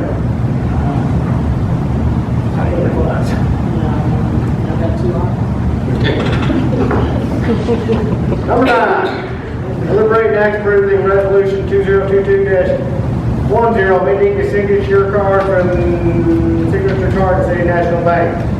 Basically here, we want to remove Mr. Grigor, the one for signature cards, and City National Bank. I'm in the motion we make these changes. That's a motion by Mr. Contreras.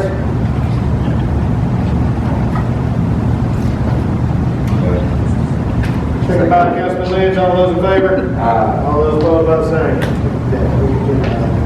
Number 10, deliberate and act on accepting an agreement between the Colorado City and T-Mobile. So this would be our cell phones, correct? This is correct. I'll find a way to save us money every year. Switching companies. Yes, so currently we spend about $1,900 a month on cell phones. And moving to T-Mobile, I would suggest we take the policy where you have a guaranteed renewal every 2 months. And that one would be $1,407 a month, which would be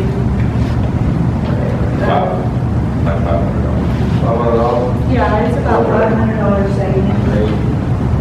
I'll make a motion. Say one question. Do we have any, getting out of the other one, any early termination or anything like that? No, these are governmental issue type agreements. So we, And this would actually give some of our, especially our heroes, identified persons, which is police and emergency people, they would actually get a smartphone for sure, and then just you look at options on the others. But this actually, this cost here, included everybody having a smartphone. How's the reception? How's the reception? We did get 2 phones and I circulated them through the departments to see, and they said they worked good, the ones that actually tested them for us. Were they tested out at the well field? They were. Just in case. Mike had it for a while, I think Jerry had it for a while. I'll give you a thumbs up. You're not satisfied with it? What about at the landfill? I'm not sure that we're not at the landfill, but see what, the reason that you look at these maps, they've got better coverage now and they've thought out Sprint. And so that's why. They actually have more coverage than Verizon at this particular time. Okay, So now that you I have. have a motion on the floor. Do we have a second? We're like, you sold us already. You just playing on day. You sold us. I mean, you've already sold it. You ain't got to go any more. Motion by Councilman Lynch. Second by Ms. Lane. All those in favor? Aye. All those opposed, by saying. Thank you, Donna, for finding me.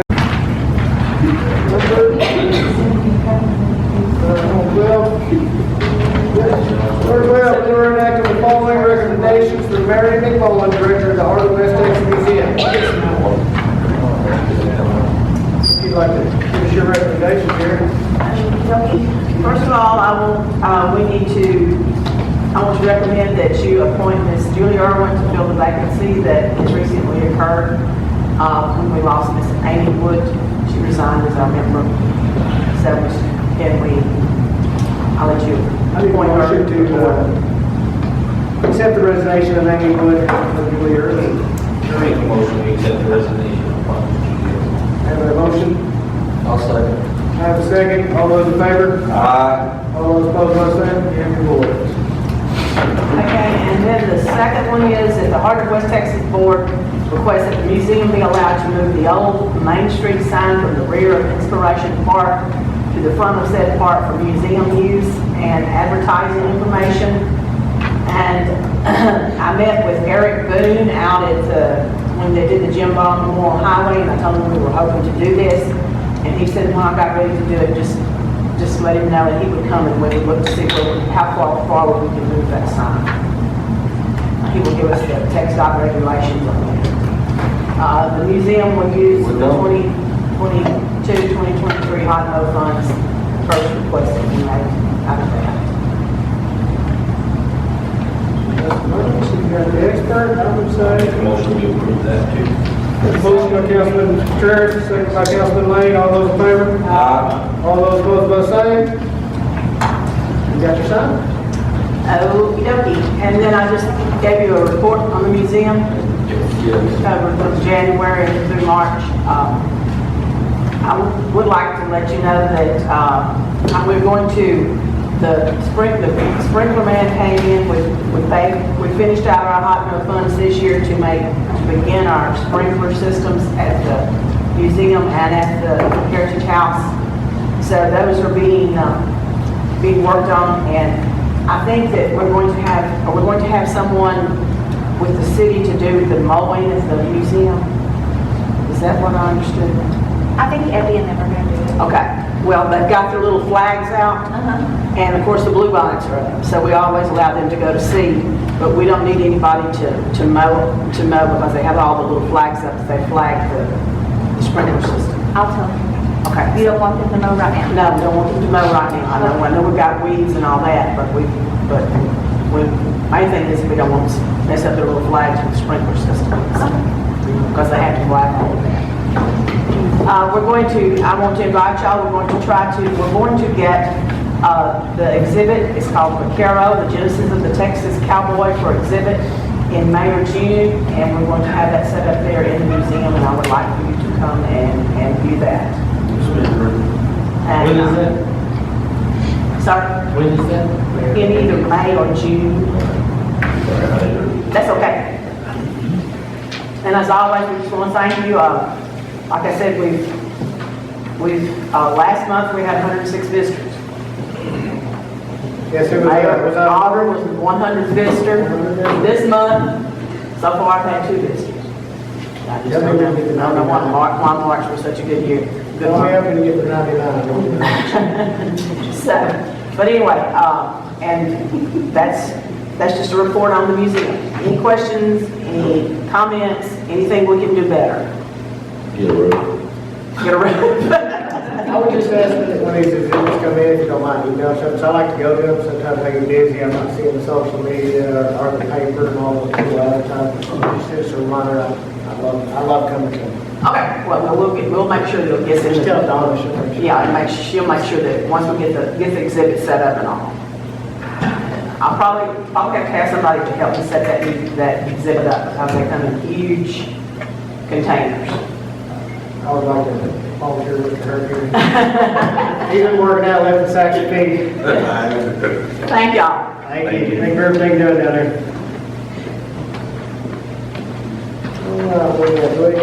Deliberate and act on agreement between City of Norwalk City and Honor Technologies through Chase Payment Tech, submitter merchant. Tyler just contacted me and said that the merchant services that we're using now does a data protection that they require to work with their program, which is the program we use, and it's not going to be any more expensive than we already have. So It's just a switch over to the machine. I think the new machine is $5.99. And that machine that we have is like 5 or 6 years old. It probably needs to be replaced. But it's not costing us, we're not spending any more, we're not spending any less. It's going to be the same fees towards the customers that they already pay and the same fees to the city that we already pay.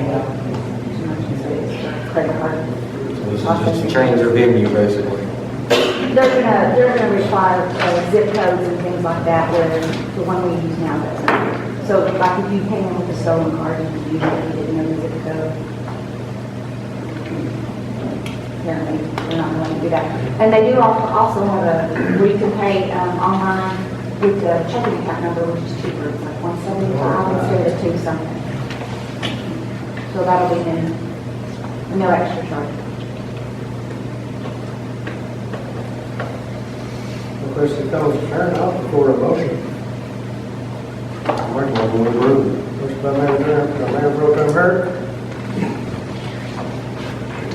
I'll second.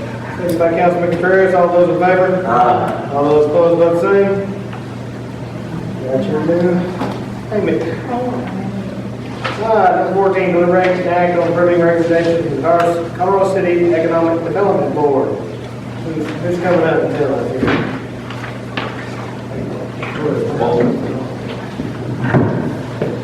Well, the first recommendation is approving me as president, but that is just to fill out Margaret's term. At the new elections by the board are in May. So this will just be for this month and next month, until our next meeting in May.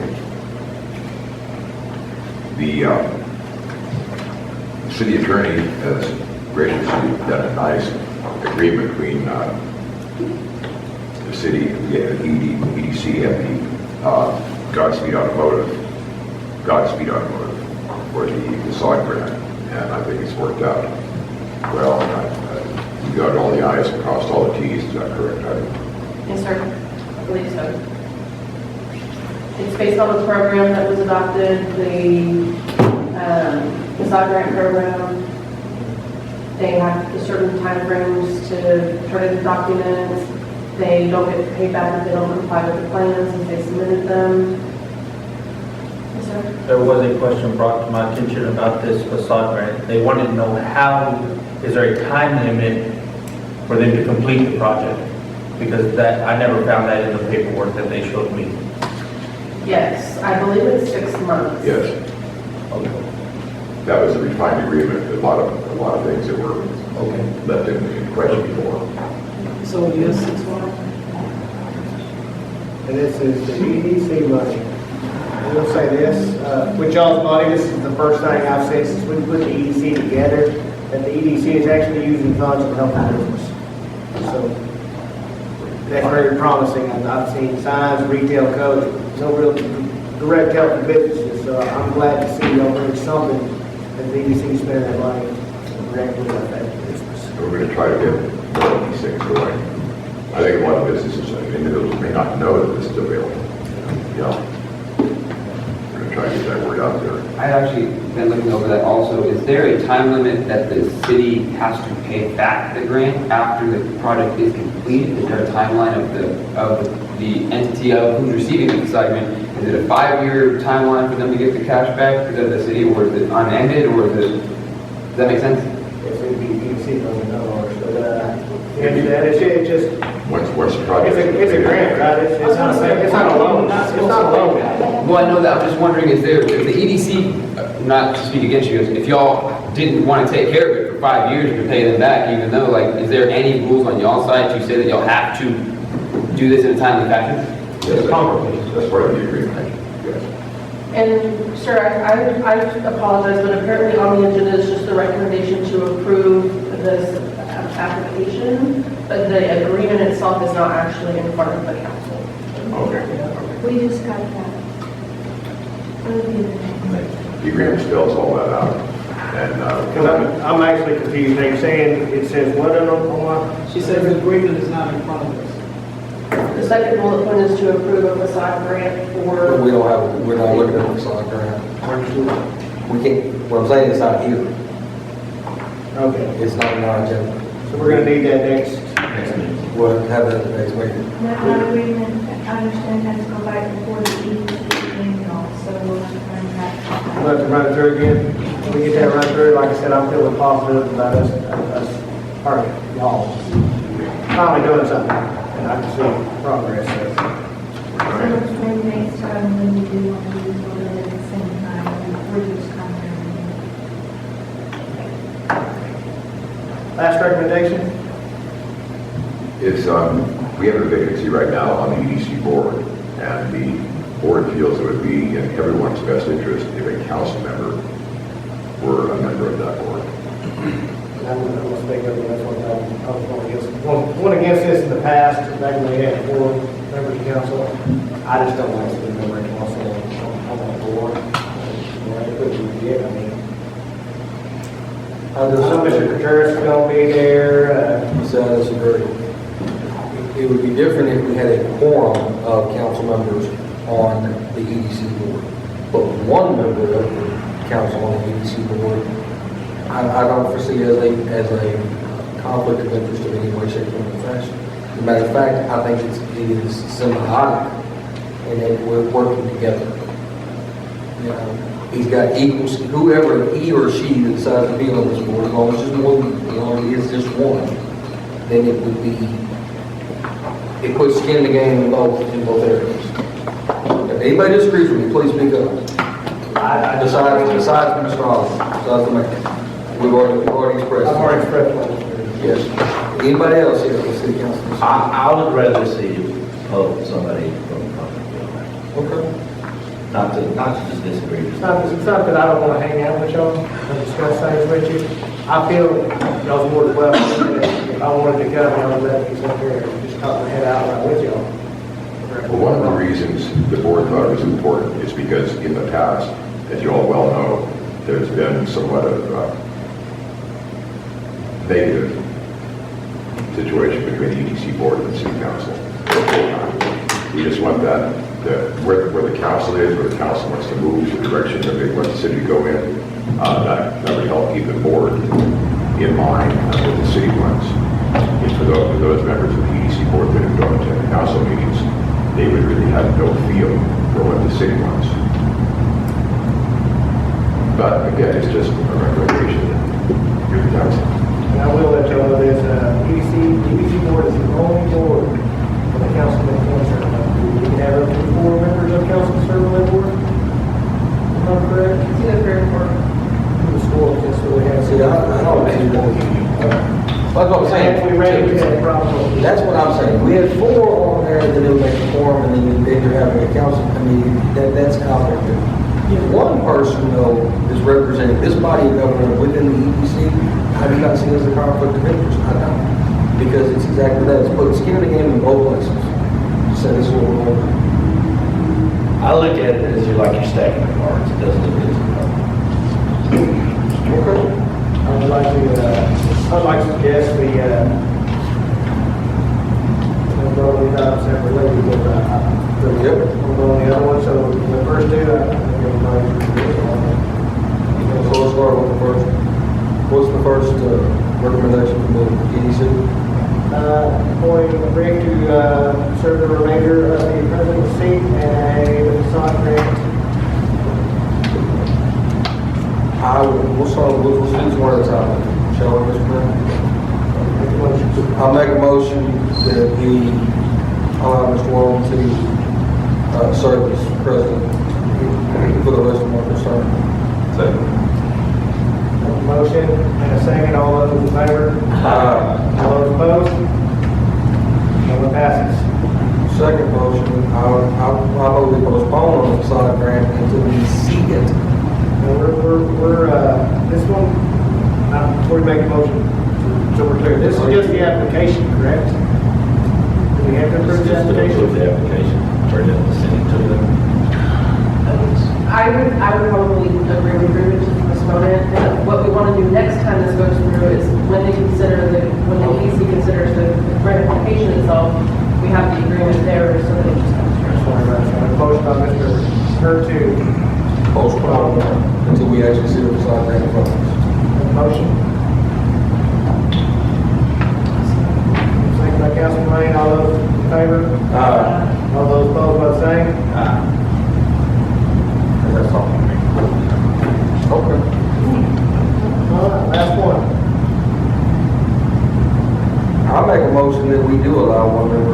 city council to be on the EDC. Got a motion by Councilman Hurd, second by Councilman Lane. All those in favor? All those opposed? You can vote. Yes, Which one are you voting for, with or against? You have to vote. You can't be whistling all of us. Engage, sir. They say you got to. Why don't you all go out the back door, finish it out there, and then come back in, whoever's left standing. Do it, public hearing. I'll vote for it.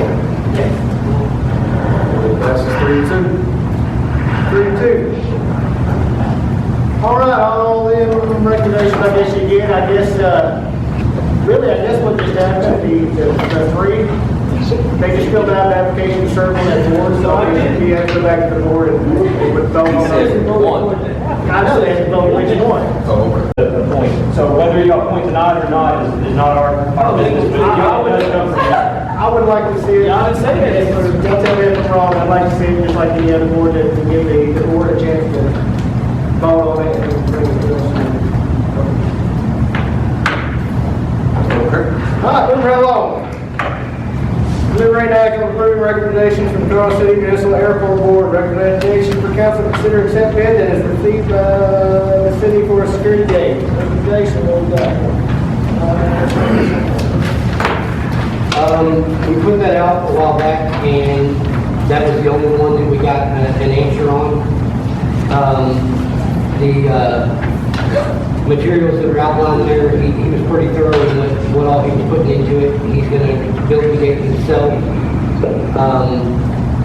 That would be everything except a keypad entry. We aren't sure what the city wanted to do on the entry process, if they wanted to do a keypad or just something that like will automatically open and then somebody has to go out and lock it up at night, or how they wanted to go about that.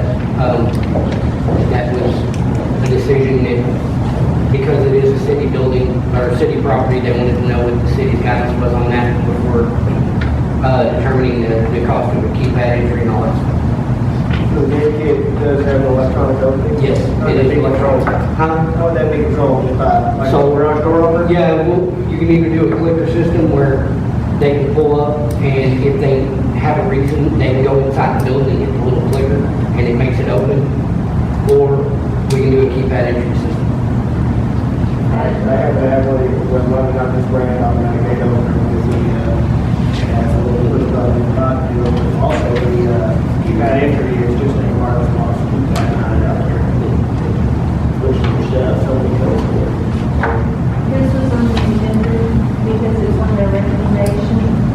But tomorrow is the deadline to actually receive all bids, and the city has advertised for bids for dates. All the way up till tomorrow? Tomorrow, and this is actually something that Jason sent in early, but we did actually seek formal bids.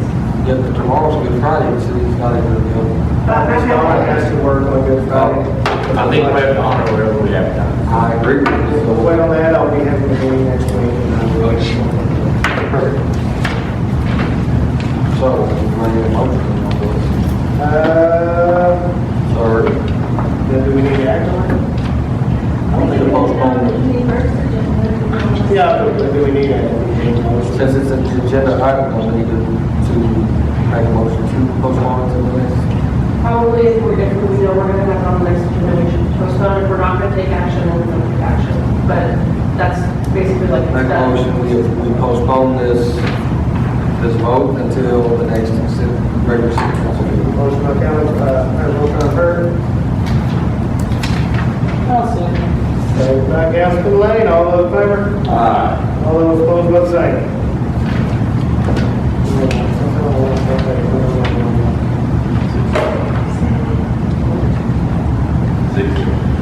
The reason these get put on there is because it's on their agendas, the recommendation will come to this meeting, and so that's why they took the input on there. We might want to reword that in the item where it's next. Or the Reward the motion.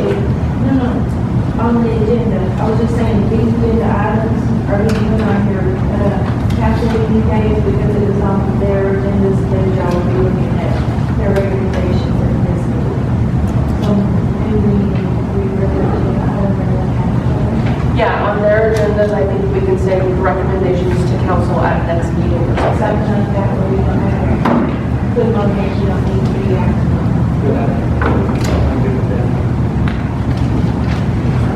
16, deliberate and act on approving recommendations from the Parks Advisory Board.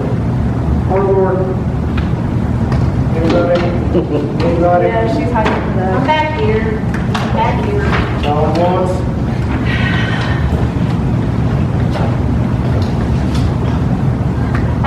At our last meeting, we accepted resignations from Ty Watlington and Joanne Leach.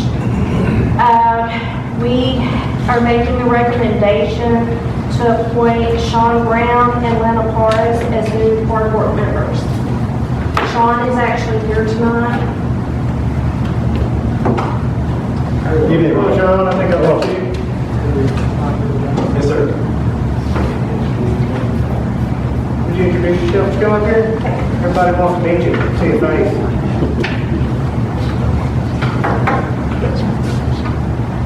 I'm Sean Brendan Brown. I've been here for about 3 years with my family, and I'm excited to be on the Parks Board. I just think it's one of many opportunities to add value to this community, and I look forward to finding as many as possible. Like the rest of council, we appreciate people like you stepping up and willing to serve in your industry.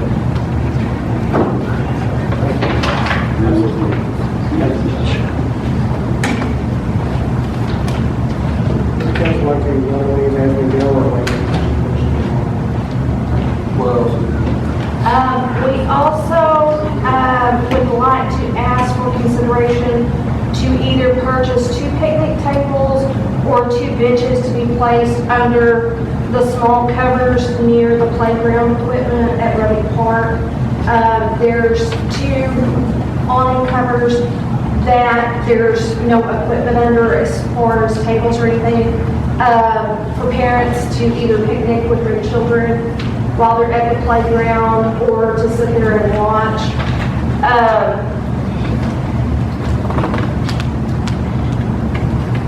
And we understand, you know, that if it's not doable at this time, that is okay, but we would like to either find somebody to help us out or donate for a small area. Also,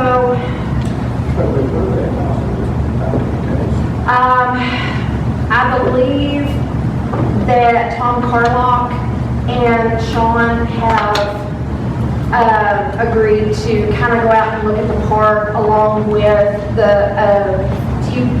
a place to put a t-ball field for some of the kids to practice. And then backstops, there were a union there every year. The cost of the picnic tables, do you know how much the picnic tables cost? No, I don't. Tom Carlock was going to look into that. Research. Last question I had, well, t-ball fields, something we definitely need, we've had one sign up for baseball. And this is probably going to be one for the gym over there. The Ruby Park Family Reunion Rooms. Why did this come to the Parks Board? Does anybody rent those fields? She began to take care of that today, and Donna had stepped out, and I think Brian and Stephen were speaking with her, and she's going to come back on Tuesday. I'm just wondering. I'm trying to figure out, I'm with him, I'm trying to figure out why this is coming to us when it's always been the park seats are out to anybody as long as they go down there. I don't know why she think Pay they the can permit. take care of it. When they have over 50 persons, it's important. Anything over there has. Well, then we need to do away with that ordinance. I'm sorry. That's ridiculous. That's an ordinance we'd like to see adjusted, because if you got the money, you want to rent the space out, and say they didn't have as much time or plan this every year, you shouldn't have to wait. I think also though in the ordinance, if you have over so many amount of people, you have to have long. Yes, correct. That's true, and you're going to. Well, but even if that still have to come before the council, that has to go, you know, you just talk to the chief of police and say, hey, can we get somebody here on this date. Yeah, I mean, if you I want mean, to. we hired it for some reason, we gotta start taking care of this stuff. Just stand over here on the side. So what's the number? Sorry. It's a 50 person. Okay, Bring you just this need deal. Part of the deal that the Parks Board is supposed to be doing is for events, to recommend, events such as the Board Goat and the upcoming barbecue. One thing in the past that's not been done, and it was my fault for not getting with the Parks Board, but every year they approve all that stuff, and they have alcohol, and you can't have alcohol at the parks without permission of the chief of police. Can't have alcohol in any city park without the permission of the chief of police. And he had to decide whether or not you have to have security. Never been asked. The only one that asked is the Franco family reunion, and they ask every year. They pay every year for it. But those things, I mean, they don't necessarily have to go to the Parks Board, but it doesn't hurt for them to look over and see. Right now, the ordinance says you have to do it, but unless we're inundated with scheduling events, we go back with a challenge. Yeah, you remember the Parks Board, I mean, if someone waited too late, wouldn't you rather just be able to go down and say, Yes, I would. I mean, ordinance calls for it now, I'm for approving it now, and I'm thinking we need to look at an ordinance. The people I'd like to look at the ordinance would be the Parks Board and the chief of police to go through that and see what recommendations we bring it to next meeting on that. It would, like this stuff right here, sorry for this. Okay. Exactly. So, we're approved tonight, that's just the way it is. But we gotta find all these little things and fix it. Let's take this one at a time, then, Chris. Go ahead. I make a motion, we approve of the new Parks Board members. And the And the resignation of the others. Have a motion, Second. have a second. All those in favor? Aye. All those opposed, vote same. And the next thing you were needing, the benches. I'm gonna make a motion that we postpone and until we see a cost assessment of what it's gonna cost to get it done. And then more likely what we're gonna have to do, Ms. Martin, is get, in addition to my motion, I'm saying that we're probably also gonna have to bid this thing out. I mean, if Tom and them said they will alter the time for free, well, then that could be a bid. You see what I'm saying? Yes. I'll second that motion. All those in favor? All those opposed, vote same.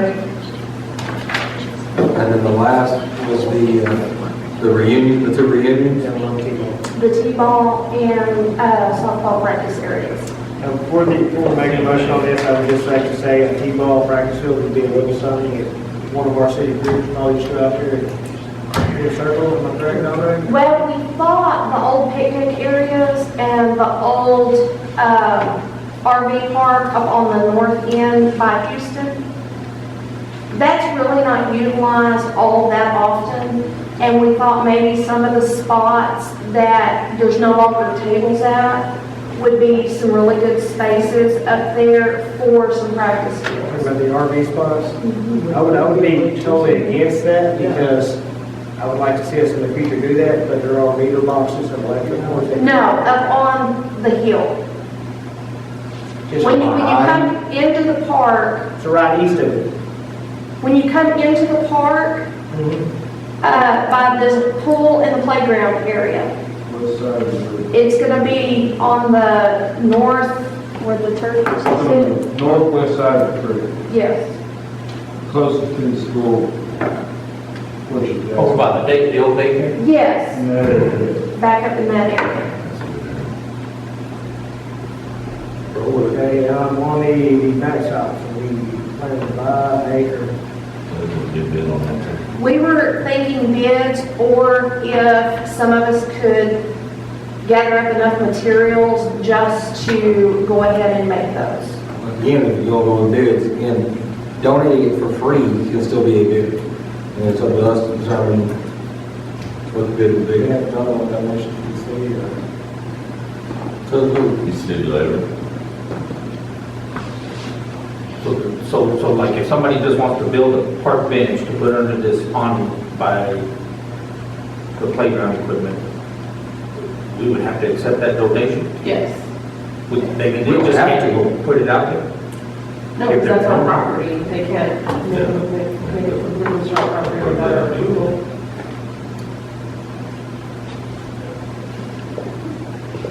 Seriously? So if I go home and buy the wood and build a park bench and say, I'm just gonna donate it to the city, go put it out at the park where she just mentioned, it has to come before the council to approve that?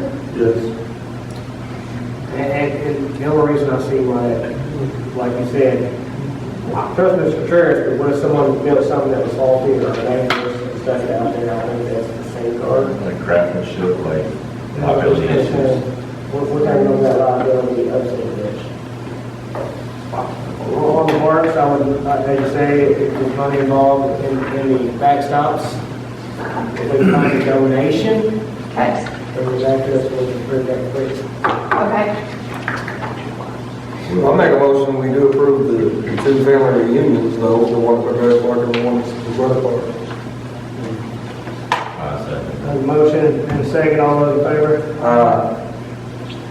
But wasn't the backstops some? I still, on the recommendation, I would make a motion that we do utilize those areas for practice fields. And wait, they can start without backstops. Correct. But on the backstops, if somebody can't donate a bench because of craftsmanship and liability, then they shouldn't be able to do it with the backstops either. That needs to be bidded out. Fill it out, or if you have a donation, just bring it back in. On that, if you open that area for practice fields, understand, it can't just be designated for people. Anybody can use it. Yes. So, This is for So- softball, t-ball, and baseball. So we need to And reword. I think. so then this recommendation needs to be reworded because this is specifically for a small T-ball field in Rush Park. Well, I think what they were wanting to do was to get a smaller field for the little t-ball. They could be t-ball, softball, baseball. But words matter, and that's where you're going. It It just needs to be a baseball. It needs to be a practice field, so. It says Do what? I mean, it says that for kids practicing playing baseball and softball, it states all three. Right. It does state that. However, the very first sentence is recommendation for council to consider to add a small T-ball field in Ruddick Park and to add additional backstops to both Ruddick Park and Paredes Park for kids to practice playing baseball and softball. So according to this recommendation here, you want a T-ball field and more. And then the backstops to go to this baseball softball, so it needs to be reworded. Just so For previous motion. I would make a motion that needs to be reworded or brought to council for further approval. Motion on the floor. Second, all those in favor? All those opposed, no sign. Motion passes. We're just trying to make sure everything's right. No, totally understand. Too much in the past, things have been done wrong, so words do matter. Correct. Words do matter. Yeah, we're closing all the loopholes, that's what we're trying to do. Thank you for coming out. All right, moving on down, number 17, and I will just put this out there. This is me, TISD voted to deny these bids, so whether we approve or deny, the bids will not go through, so I guess no action, all bids. Commissioner support. It just takes one to deny. Just saying. Okay. Just so you don't know. This would be property located down there, The map. Pat Taylor. Remember Pat Taylor's old two trailers that were connected on the street? We cleared down there. Anyways, the school board denied them, therefore, do we need to take any action or addition? I would put our vote in. I would like to get them off the tax rolls. We need no motion, I guess we can approve it. Make a motion to accept the bid, Mrs. Williams? Have a motion by Mr. Lynch to approve the bid. I'll second. And second by Councilman Hurd. All those in favor? Aye. All those opposed by the same?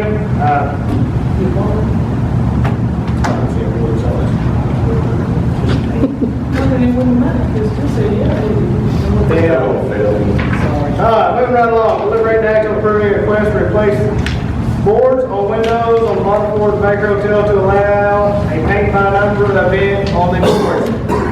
This would come on up here, let me catch council up. This was money that was approved in hotel tax in the previous year, first floor only, to replace them boards. It was approved last year for this event, and the city decided to potentially look into doing it personally.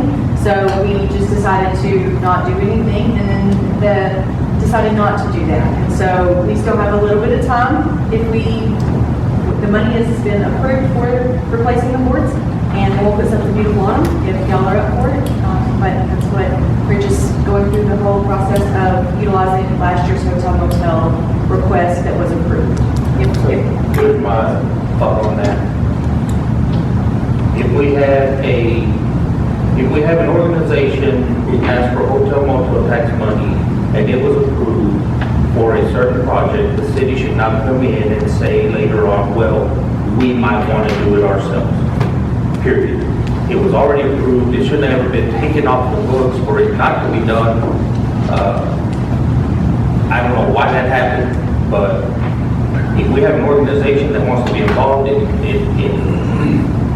beautifying a part of the city should not stand in their way as long as they comply with regulations. This was, like I said, it was previously approved.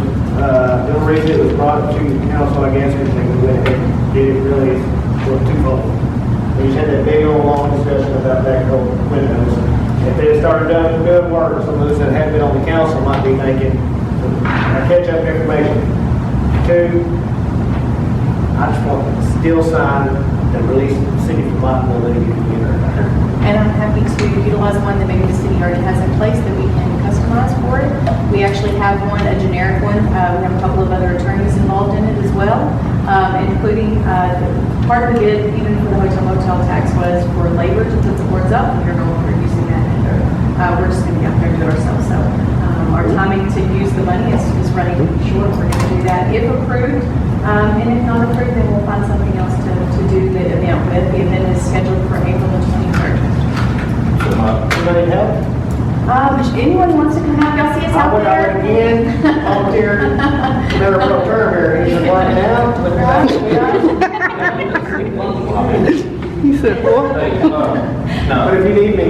Okay. My other part to this is, I'm good with this being done this year. However, I still want to go back to what Mr. Hurd brought up at a previous meeting.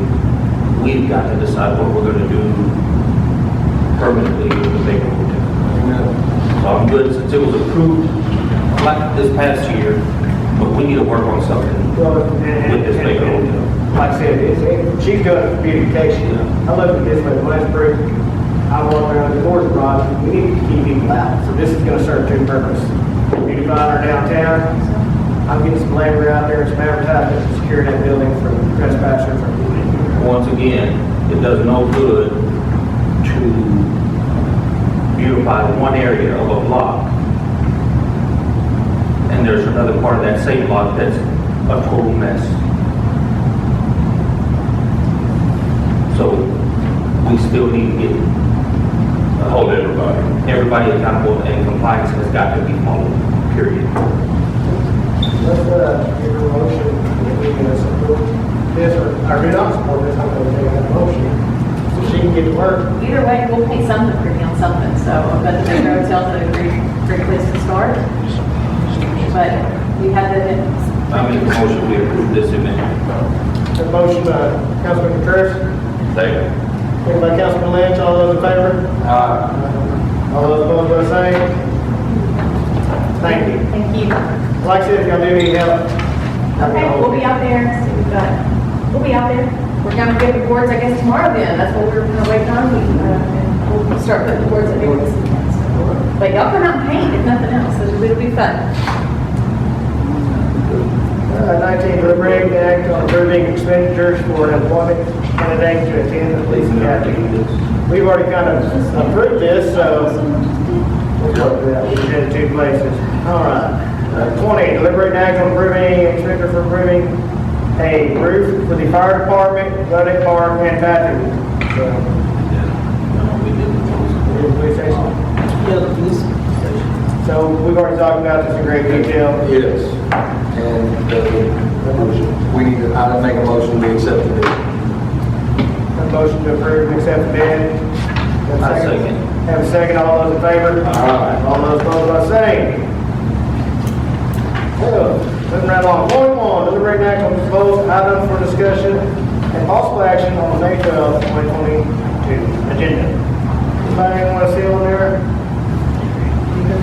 How we had, what were we doing on there? Where are we at on the pool being able to? So we had the airport board gate. Well, you're gonna have bids, we're gonna have several, hopefully we'll have several bids. Airport bid one of them. Does the other next to this, starting with anybody else? When are we going to, we're going to try to have a meeting before that one to finalize the resolution for what we did the other day. Yes, we'll be having. May 9th. We'll be having it there May 9th. We'll need to, we could I have. thought we were going to do it the day it expired. That is 30 days. Oh, is it May 9th? That's why it was like the second. So May 9th, we'll have that meeting, and we will also finalize our budget and stuff. My question, we're able to executive session on May 9th before we, Yes, we can. I want to, and that's all I have. Anything for the next regular agenda? I want to update on, so we're not going to vote on the budget till May 9th? We're having one more budget workshop on the 21st? Is that what I'm understanding? Or are we finalizing the budget on the 21st? Yeah. She said, Okay, so we'll have May 9th and 30 days, and then we're meeting May, not May. April 21st. 21st, 21st. we'll have it all day. Okay. What day? That's the third, that's next Thursday. I won't be able to make the changes to the budget till I know what I'm going to do. Yeah, So you're still going to have to come back another time and approve it. Right? We will do a May 21st with the 22. What's that? Then I'll try to put that on. We'll get that figured out. There'll be a call meeting, 21st, and we'll go from there. so I wanted an update on the city community development contract, the actual change in the project update. That was kind of discussing in the resolution. Community development block grant, so changes to that project will be on the next regular meeting. I want to update on where we are on the pool, what the contract we already have all that. Next regular meeting. We have the personnel policy to put back in. Personnel policy revisions. All right. Moving right along. Point 2, City Council may enter closed or executive session to discuss the following items. Discussion of possible action, if necessary, regarding entering into executive session. On returning from open session, City Council may take action on any items as discussed in the executive sections, Government Code 551.074, personnel, to deliberate the appointment of an interim city manager. At this time, we'll ask you to exit. Except fine.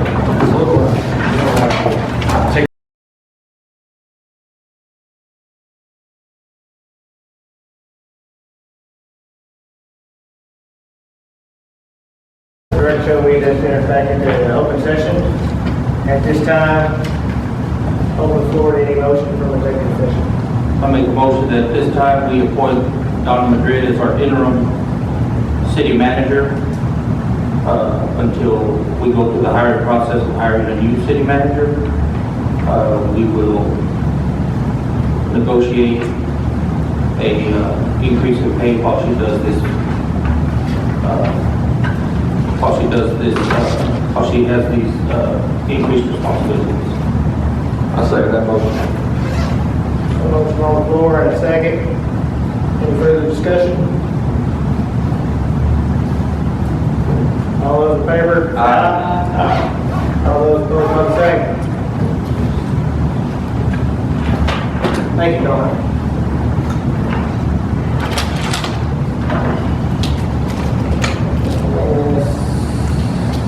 This time, we'll make a motion to adjourn. Make a motion to adjourn. Second. Motion and second, all those in favor? Aye.